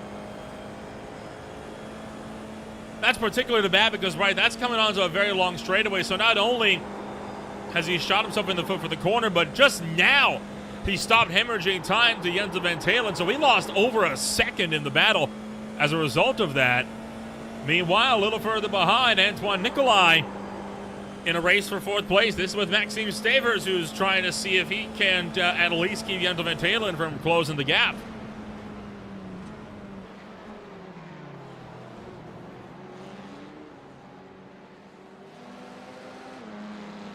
Anton Nicolai not losing any points from getting passed by these pro drivers at all because you're rated in your class. Might be worth to try to pass one back anyway, but honestly, like, you know, you got a 9-second gap to the car behind, so I think if you over push this, you risk something horrible happening. If you just play your game right here, you'll claim the maximum points you're allowed to claim. Seems sensible to me that you would just hold fort here. You're not going to lose 9 seconds unless you have a horrible mistake. Like this? Yeah, maybe. Matthew Collin from 3rd going off the road, and he's definitely going to be overtaken by at least one of these drivers, if not both of them. There goes Stavers to get around Collin. Collin just now getting back up to speed. Will Antoine Nicolai get around him as well? The 993 pulls the inside, takes the defensive line, and it looked to me like Nicolai played it smart and just backed out of the throttle.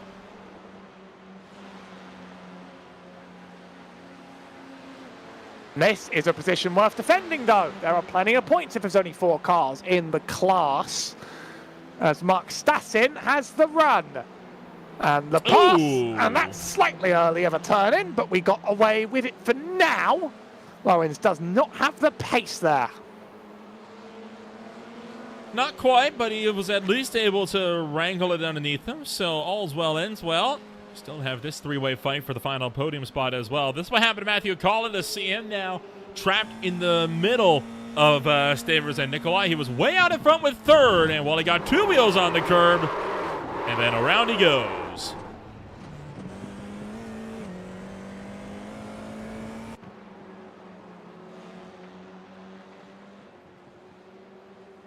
Still nose to bumper here. Oh, And there's the spin. I think that was a self-spin. I think the contact came after the car was getting loose, but that's Maxim Stivers. Won't actually lose any more places because of how far back Lassant is. Still 3.8 seconds. Oh, he sure will. He got a meatball flag from that incident, believe it or not. This is with Colin. Colin never touched him at all. That was all self-inflicted.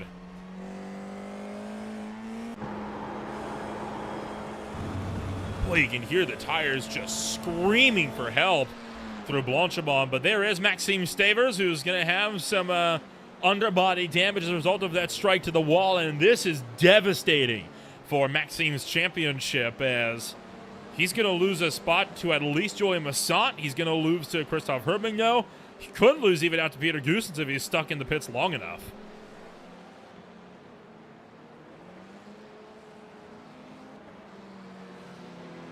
These meatballs are kind of sad because they're not really there for that much damage, really. But what iRacing says, you have to serve some damage repairs. We like to think it's based on some of the real life standards of what they would do that for. So it is a quick repair.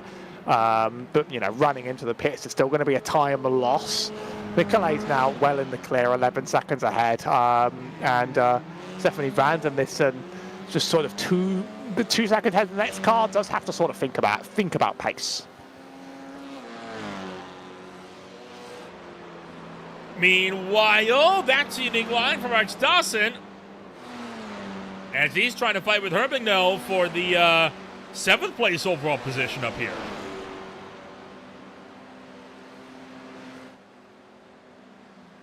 You could choose to just straight line the whole way up the hill and ignore the direction of the track if you would like to eventually get a black flag for track limits. There's nothing stopping you. There's no iRacing police. Serve that time back. You were going slow. You were going slow already. Okay, there might be series stewards that go, "Hey, you've deliberately cut the turn that many times. You're out." Actually, that could happen. So yeah, but I would avoid it. But they say you cut the course. I actually remember once when I was doing stewarding for a league I used to run back in the day, where we're Watkins Glen, where we're in the Cup cars, and there was one driver, I'm not going to name him, but he knows who he is. This driver was cutting across the bus stop chicane every single lap because he was so slow through there that he figured it was actually faster for him to just cut the chicane and take the slowdown than take the chicane properly. After about 7 laps of that, yeah, guess who got a black flag for deliberately cutting the course?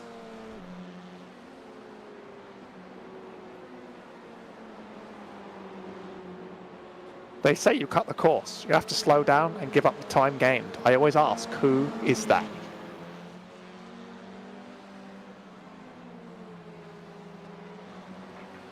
Working into the second half of race 1 on the day. Jan van Telen out with a solid margin. 5 seconds back to Gauthier Fegnapolis. Showing that he apparently just had a crash, though, on the racetrack, interestingly enough. Meanwhile, Herbigno and Stassen side by side, and yikes, that's getting a little bit dicey there for Herbigno, and Stassen drifts his way on through on the approach to Blanchimont. This is what happened to Van Talen. He actually did end up going off track. Oh, he did have a full off, and he's into the wall.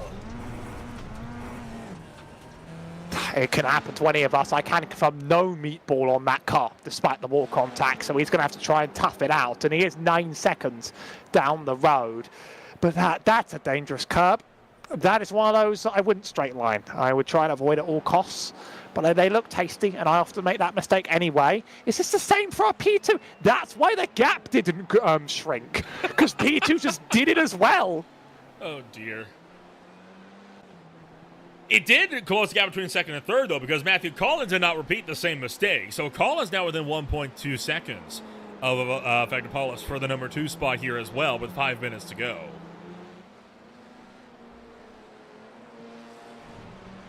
Oh, no, and now Mark Dawson, exit of Radion, going into the fence.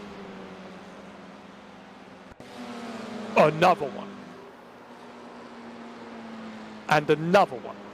He took your advice. He hit it straight line, all 4 wheels onto the curb. Then he did the same on the exit of Radion, and that is slightly less advisable. Oh, he's lucky not to get a meatball there.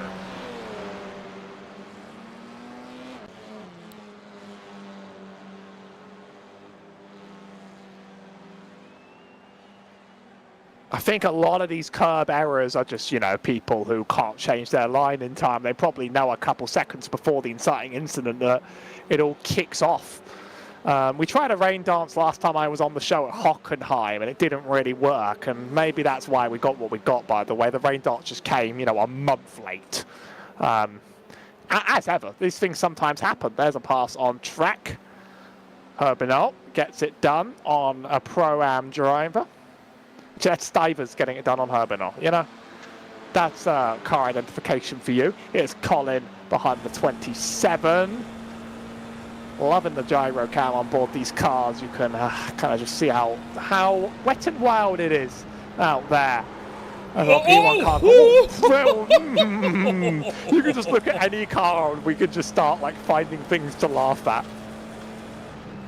I think what this does here, this really gives a much better look at just how fast they're still going to the rain, right? The exterior cameras really do not do it a whole lot of justice about how unbelievably quick they're still running here. As you see, there's Stavers getting a run on Vandersmissen. Vandersmissen, meanwhile, wanted to see if he can try to bounce back on the charge to get back to Stavers. It'd be a bit of an opportunistic launch. He's not going to go for it.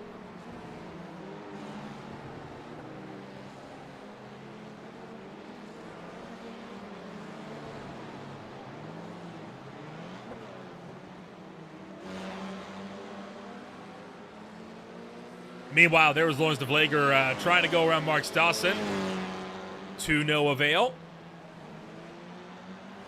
Up the road, Antoine Nicolai and Matthew Collin nose to tail. Nicolai, will he look to attack the third-place driver in the Pro category? And overall, it would get him a Pro-Am car onto the podium. Haven't seen it much, if at all, this season.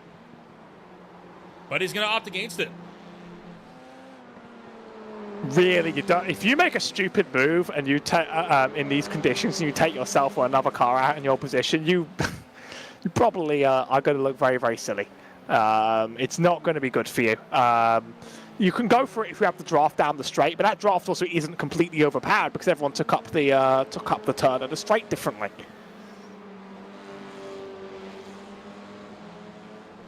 It's one of the closer battles on track to watch. And Fector Paulus has gone around again, and you see him drop out of the podium spots. And that'll give Nicolai the podium that he was seeking with 2 minutes to go. It'll be the last lap this next time by. And Maxime Stavers has picked himself up another meatball flag. And another one that we barely see. That's that one can't get fast repaired out of you, unfortunately. That's not quite the car. If it was Stivers, unless something happened to him. Now, what am I doing trying to predict you? You bring us to where the action is. You bring us to where the action is. Good job on Fector Paulus to keep that car to the wall, by the way.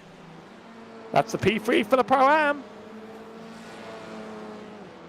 Then this was Stavers. Too much curves, spins, and yeah, I could see why that's a meatball flag. Nearly a DNF as he nearly took out a couple of more. And then just seconds ago, Peter Goossens having this problem out of Malmedy.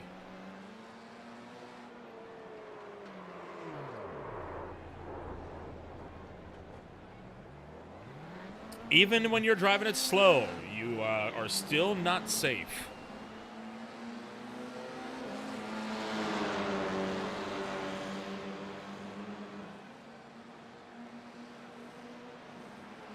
Still got this battle for second, third, fourth underway.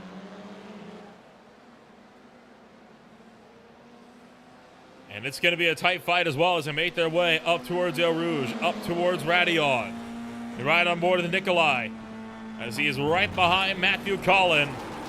You can hear those tires, even with barely wheel boom, still working in the wet. A lot of spray up the road as the 993 tries to hold off Nicolai from behind.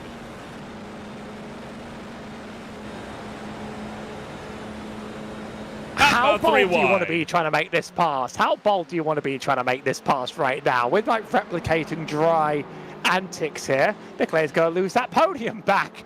Well done. Two drivers looking for actual points. Needs to sort of get in and around him. As well as that, up over the rise, the battle for second in Pro-Am is underway. Vandersmissen and Mark Dawson side by side down the Kimmel Straight. Nobody around these two to make this a three-wide fight, but it will be side by side regardless, unless Dawson can clear him into the braking zone. Not going to do it, as the 82 still has the inside just barely. That's going to turn to the outside. Job done for Stausen.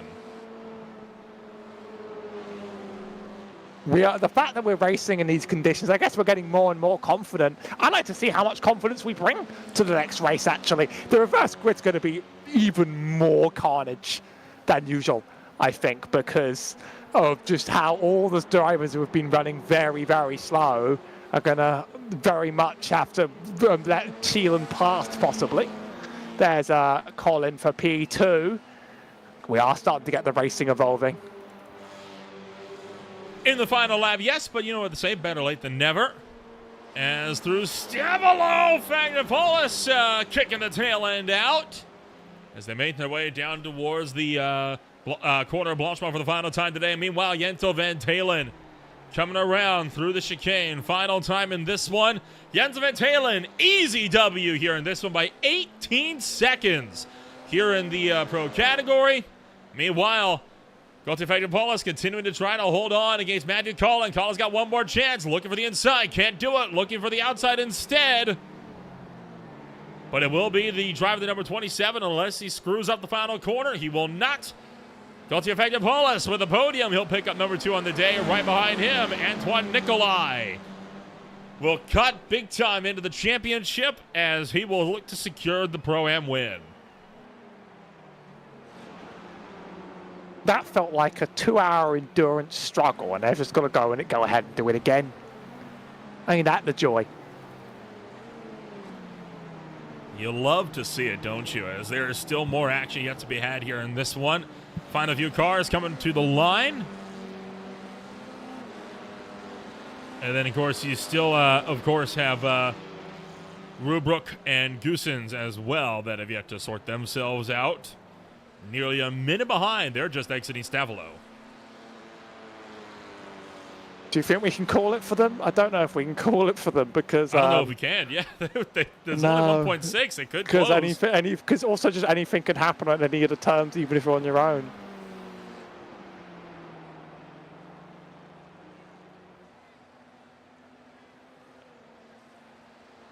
Well, we'll see if Goosens can get off of the bottom step.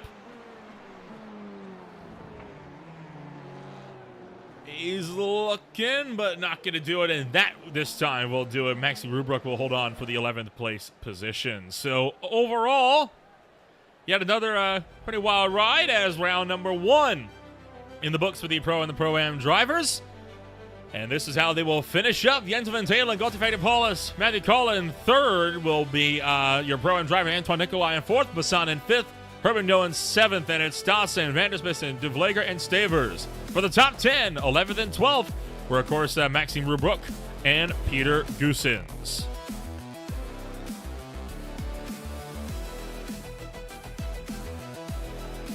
So, Howie, round 1 in the books. Still one more yet to be had. The rain going nowhere in this one as we get set to do it all over again. And we're going to be reversing that top 8 as ever, which is going to be a little bit concerning for some of these drivers because obviously Van Tielen's absolute measure of the field is now going to have to pass 8 slow drivers who are scared of the rain. That is going to be unusual. Be patient is all I'll say. Be very, very patient. I mean, unless he gets a manic start and then just takes all of them into turn number 1, which it'd be difficult, but it's technically doable. We'll have to see. It's going to be a bit of a wild ride for sure. Coming up on Green Flying TV over the next few days, it's, of course, going to be tonight, the High Tide Racing League Truck Series will hit Iowa Speedway. Mid-Atlantic Racers action heads to the Richmond Raceway, while its sister track, Iowa, will also be had for the Silver Fox Racing Late Model Stock Championship on Tuesday night. From there, PSR will hit the Qualicum circuit at Naval Base Coronado for the first time in their championship. Beer League will head to road at Atlanta for the season finale, while Castle Glass Company Series Action will hit Montreal Circuit, Gilles Villeneuve, and Precision Motorsports League Action will also be racing at Algarve International Circuit. And then don't forget as well, the flagship event of the week, the VSA Sports Car Championship, Abruzzi 6 Hours of the Glen, will be hitting the racetrack this Saturday. So lots to be excited about, Howie, coming up over the next few days. But stay right here for one more run at it as we attempt to survive the rain of Spa. Some league admins really know how to put on a good joke, but we love to see it. Race in action set to kick off for the second race in just a moment. We'll be right back on Green Flag TV.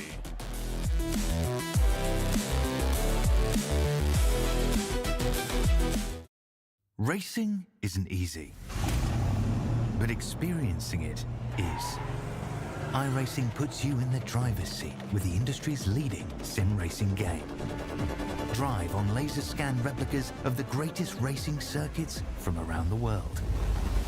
Go head-to-head against other drivers chosen by skill-based matchmaking to ensure competitive racing at every level. Compete across all your favorite series. In officially licensed cars, engineered to deliver the most accurate driving experience possible.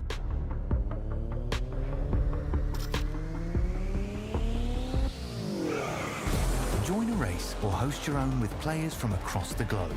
Race against the computer or in a league with friends. Feel the thrill behind the wheel. Visit iRacing.com.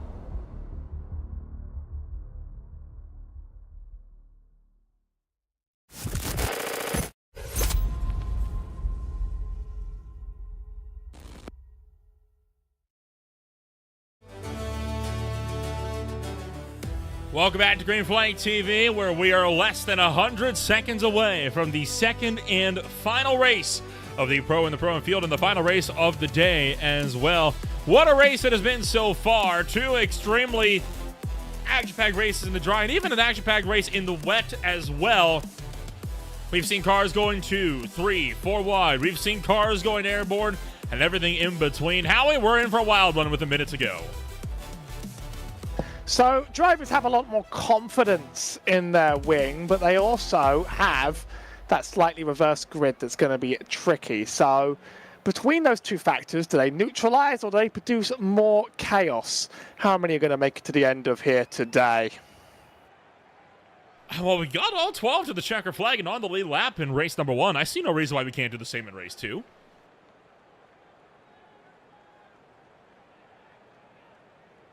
Yeah, I mean, the fast repair helps for sure, and also the walls are generally quite far out from the edge of the track, but that reverse grid, I mean, people are going to need to be patient. They're really going to need to just wait their time, because other drivers in front are going to be unconfident.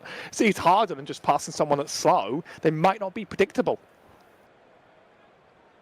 Overall, race in action going to continue to be aggressive throughout the course of the day, and let's get a rundown now on what that second race starting grid is going to look like. Top 8 going to be inverted. That, in this instance, 2/3 of the field. Not something you are used to seeing every day of the week, indeed.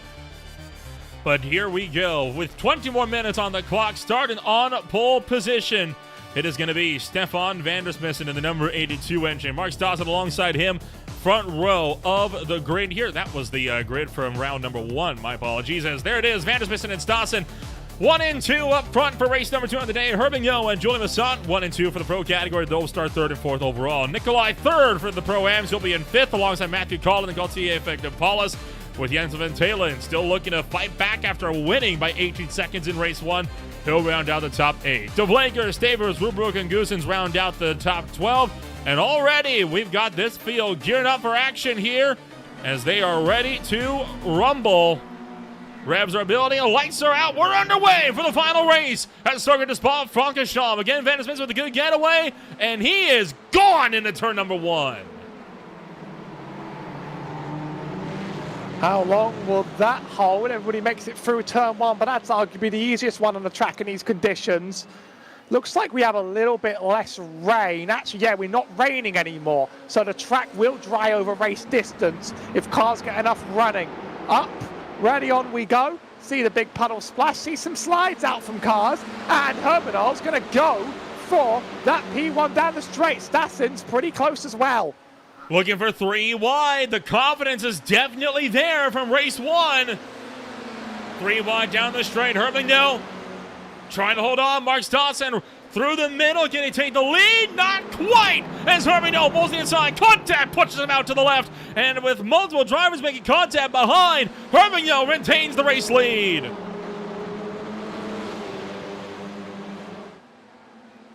Fields kept it together, even through these tight turns. Jens Van Tielen up 2.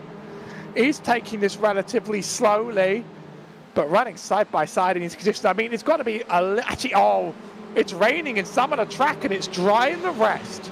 We can see rain there, but it's not on the start finish. So that's another Spa Classic. Does happen sometimes. Going to be seeing the drop sort of occasionally over the race.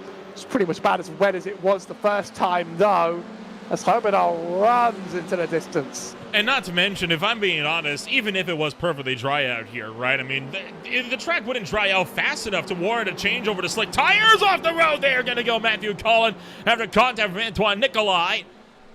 So still the race in action proves to be aggressive. Van Talen's already worked his way up into the 4th place spot and looking for more as he's trying to get the over-under done on Julian Masson as they make their way out of Stavelo.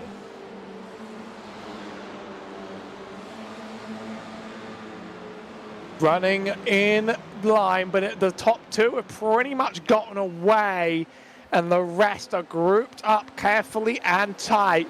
Stassen is going to make a shot for this lead at one point, I think. It's going to be dramatic. Will the rest of the field make it? Or Jens Van Tielen was just able to sort of clear the entire mid-pack battle and is now going to chase down these leaders and I imagine get them in time and start to get this win in line. He was very fast last time and he'll be fast again. But this top 2 can battle for as long as sort of they have in them for now. It is fun to watch and it's going to matter even when they're past. Christoph Hermingdale along with Mark Dawson still racing 1-2 as we charge our way down through turn 1. Jens Van Talen 3rd. Gauthier Fagin-Paulus 4th. Julian Masson 5th. Nicolai and Maxime Stavers still in the mix here as the 92 and the 116 continuing to fight this one out. There is Van Talen closing in, only 6.5 tenths off the back of Stassen as we make our way down the Kemmel Straight.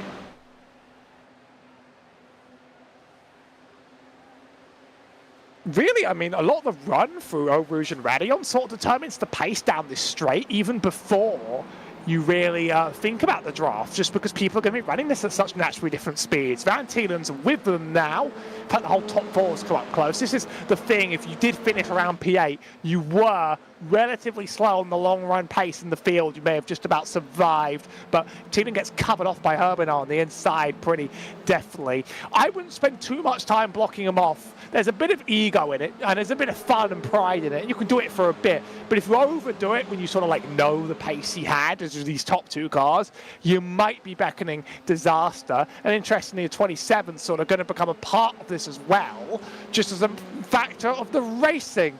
Stassen's getting the clean air. Stassen's getting the fun run away here. How many laps can this Pro-Am lead? Well, Stassen's still out in front, and I'm sure he's feeling proud of himself for leading this for more than a few seconds, right? But look at that. Taylor, he's going to take out Hermingdale. Now, whether or not he had enough overlap there, I'm sure is going to be debatable, and I'm sure it's going to depend on what series of regulations you want to apply. But while yes was alongside, I feel like Van Talen should have just backed out of that one. You've got to have patience with the fact that the cars in front are not going to have very, very clear and clean lines to be telling you. Please don't bump draft at Spa, please. Please, we can do better than this. Especially in the wets, rain. The track is so tandem drafting.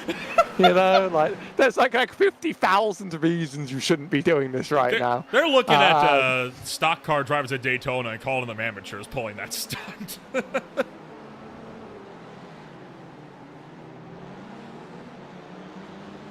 Oh, dear. That was wild, but Paulus makes the move for the lead, and Stassen will drop back to number 2.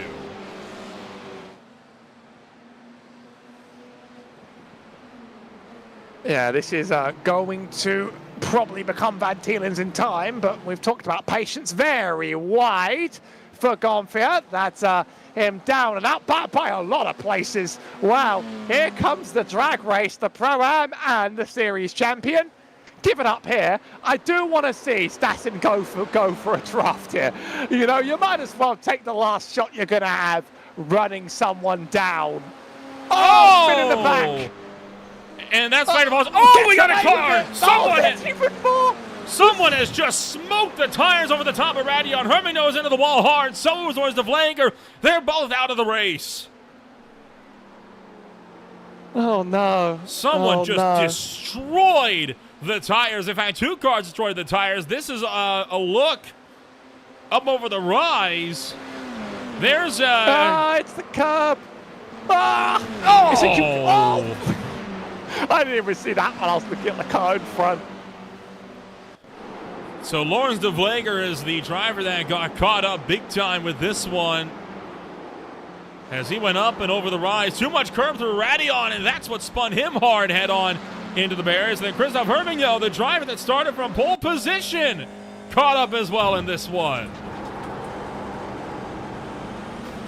Oh, no, that was contact that started that. Oh, pinball. That was likely to happen, I think, at some point among them. Not done fighting yet. Look at this big pack here. This is 3rd place, all the way back to 6th that are packed up underneath one another. We're getting the racing from the dry races here back on board. I sort of knew that things would be different this time around between these drivers. Anyone that makes it through this, by the way, is pretty much an absolute superhero. So I respect anyone that can run these laps on the track, even if they do sometimes have their bad spins and their bad wrecks. Look at how many cars are all connected together here. Really, only the top 2 have totally gotten away.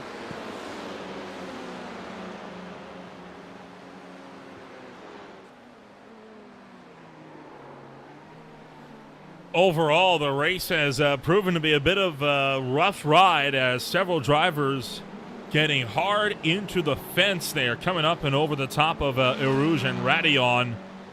2 of them, in fact, all 3 spinning up and over the curbs, but one of them was on the exit Radion. The other 2 were making their way towards the Kemmel Straight.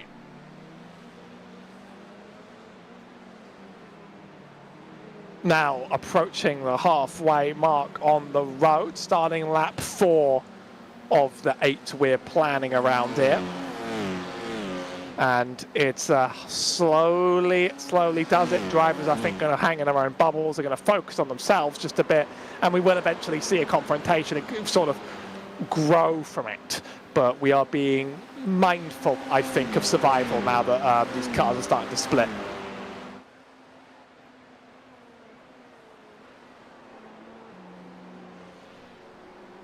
Julian Massant was over the top of Radion, and as he's trying to get that one up and rolling, nearly goes into the wall again. This is what happened to Massant over the top of Radion. Whoa, 2 wide through Rouge on the way in, and he caught the curb on the outside. That'll do it.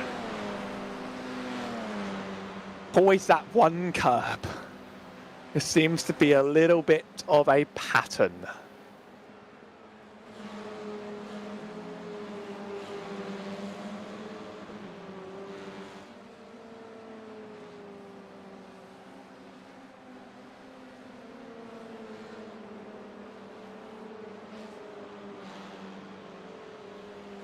So Nicolay... Keep rolling. Oh, there we go. Nicolay and Collins still racing it out halfway home through the time limit on this one, and down the inside for the 993 on Nicolay. Mark Stassen's going to be happy with a P2, even if it's not too many more points than, it's not any more points than finishing 5th overall. It's still good to hold the place if he's able to hold it. It's still a representation that you started with a good position, but you held it and you fought hard for it. And really, everyone else seems to be spinning halfway down the road. So if you can just not spin, you end up making up time around it. That's just how it is in these conditions.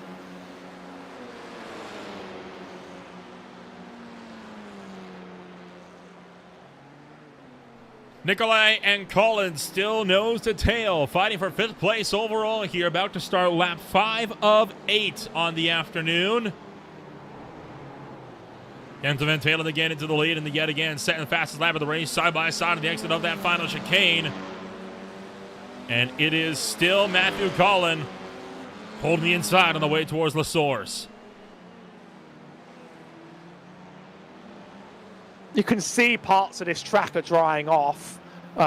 You can definitely see that we're seeing less of sort of the rain, more nicer conditions around the front half of the track. Around the back, rain clouds sometimes still loom over our drivers, but we're clearing all the bits of water we can. You still see that big puddle blast at the bottom of the Eau Rouge hill, and then he starts skipping Nicolay all over the curb, just about gets away with it. That curb is sort of where the turn spits you out to, so have to be really mindful of it, and it's obviously caused a lot of drama.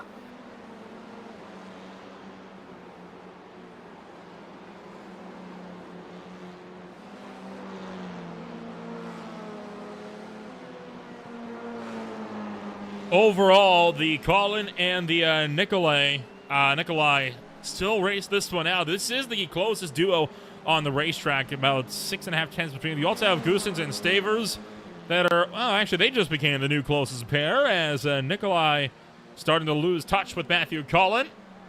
These two drivers fighting for 5th place in your pro category. Always good to see them fighting, even in conditions quite like this. Like a lot of these races sort of become people in their own space, but when you catch someone, the battle is still interesting. That's one of the reasons we really love wet racing. Goosen's going to give this one up, though, for Maxim Stivers. Jumps to the outside, much slower on exit. I want to see just how slowly they're running on board still. Like, I'm just curious as to what a lap sort of looks like from one of these drivers. Because it looks slow from our perspective. But I don't know if it's actually slower or whether it's just the fact that these cars are a little slow in themselves, and I'm used to faster at Spa.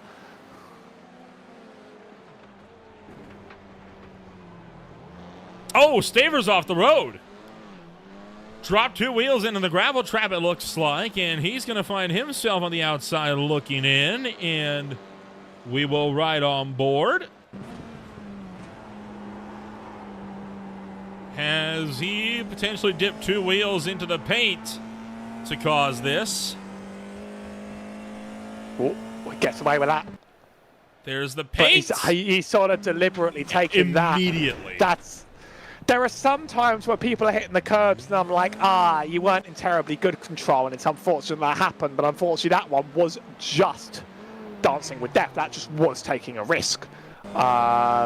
There's no other way about it, because you had full control in it. You can see track's a lot drier around here, but it's not completely dry, as Peter Goossens found out when he took a roundabout trip under heavy load. I mean, those curves always do test the limit of grip, and if it's not quite there, it feels a bit random when the car snaps out from under you sometimes, unfortunately. 6 minutes to go. It's going to be about 3 laps for Jensen Van Talen up front.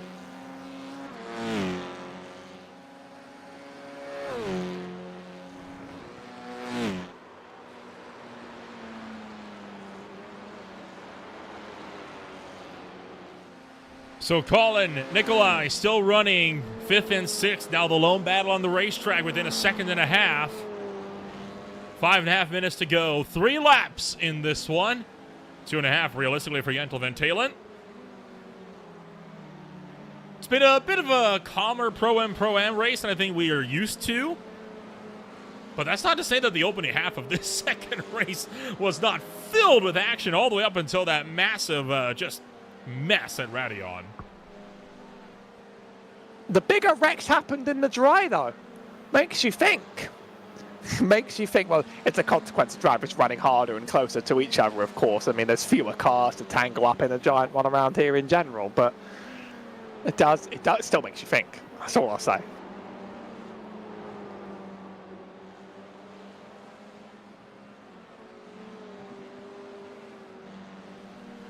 So racing action going to continue to duke this one out.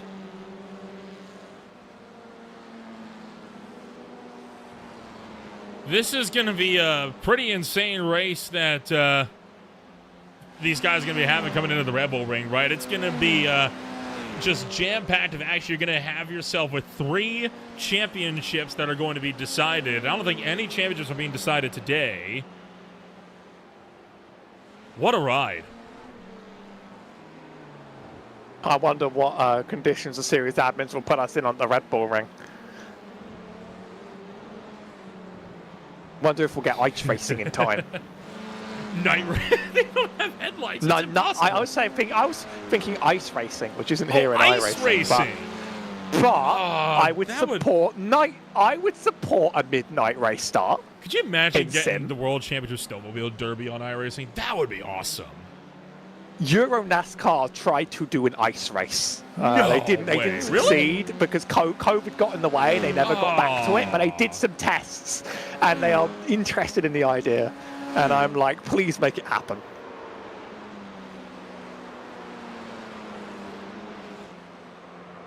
Oh my goodness! Maxi Rubra just smoked the wall on the left-hand side exit of Radion.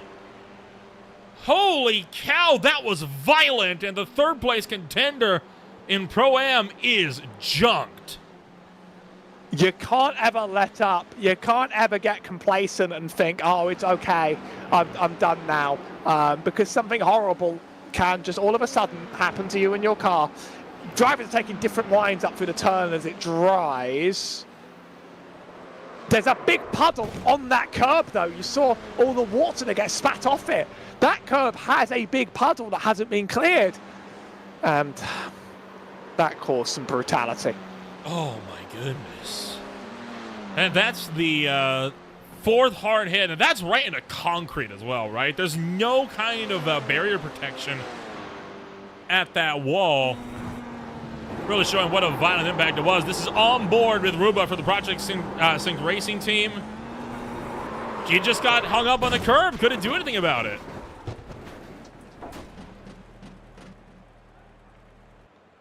And yeah, I don't think they're anticipating the puddle there because the rest of the track is drying, and it has officially dried in iRacing. It's racing, it's not dry, but it's lightly wet. Usually very lightly wet is sort of the crossover point where you can run dry. So we're not going to hit that in time. But according to iRacing, we have run a drier track here now. So we have been clearing water. The rain has gradually stopped, and people are just going to start pushing for faster and faster lap times. Here's the battle for P2 on the road. I was wondering where Thielen went, but he's gotten away. But that's Stassin getting passed by Golfia Fangan Polis. I don't think he's going to be making up another place anytime soon or any points, but Stassin on the podium would still be impressive, and he's got one more lap to prove he can do it.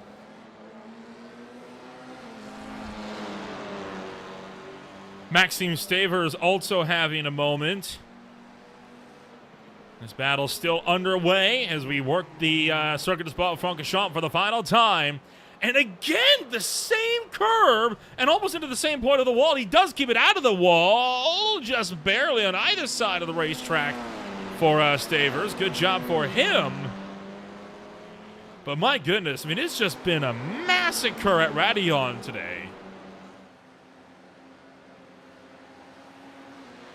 It's because it's a turn that spits you out onto the curb very precariously. One lap to go.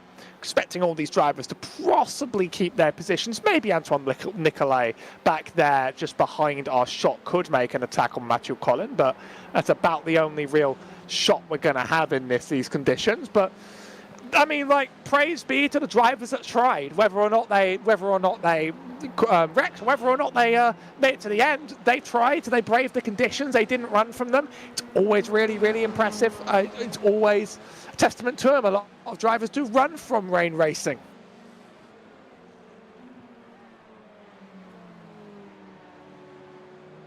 Still have Nikolai along with Matthew Collin running 4th and 5th. As Collin will look to keep the fight up and running. Nikolai in the number 69 entry still trying to see if he can't get something working with him with 16 seconds between themselves and race leader Jentel Van Talen.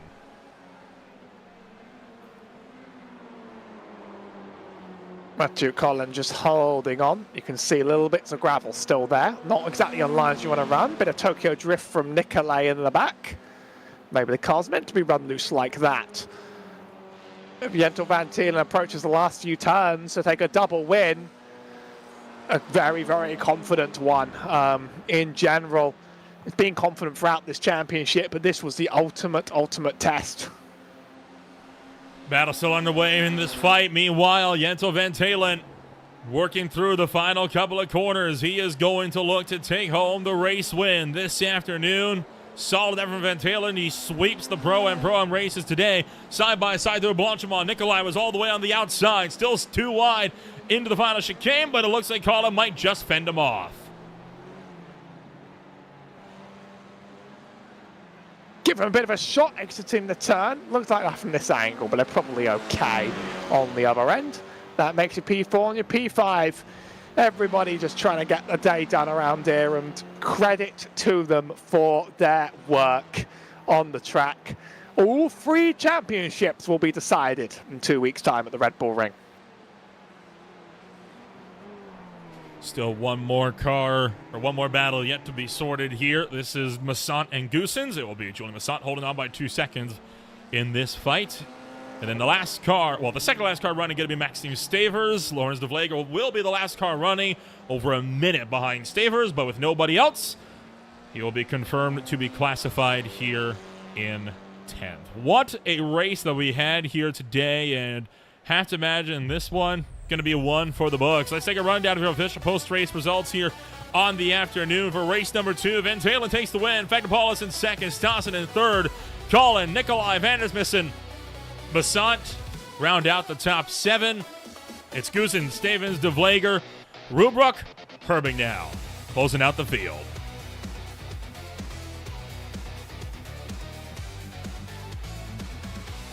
Oh my goodness, what a run that we had here today as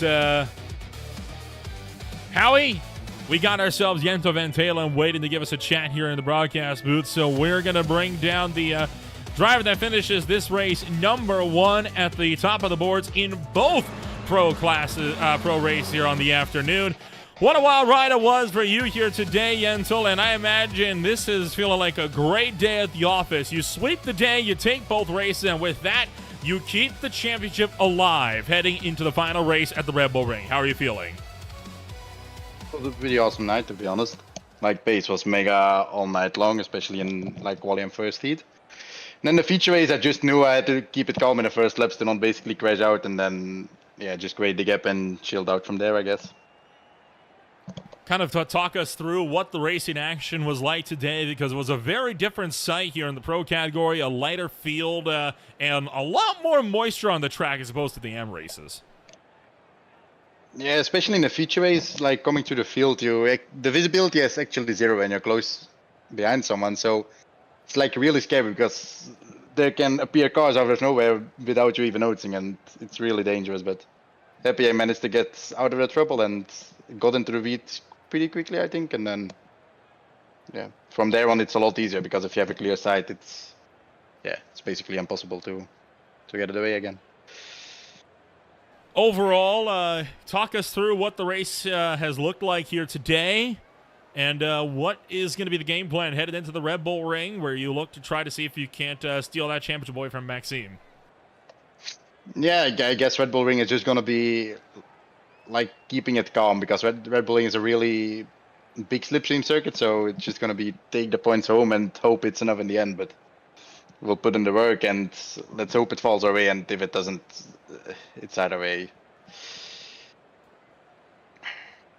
Overall, the race has proven to be an exciting thriller tonight, and there's still one more round to go. It'll be the Red Bull Ring in 2 weeks. We'll see you then. Good luck. Thank you guys for the podcast again.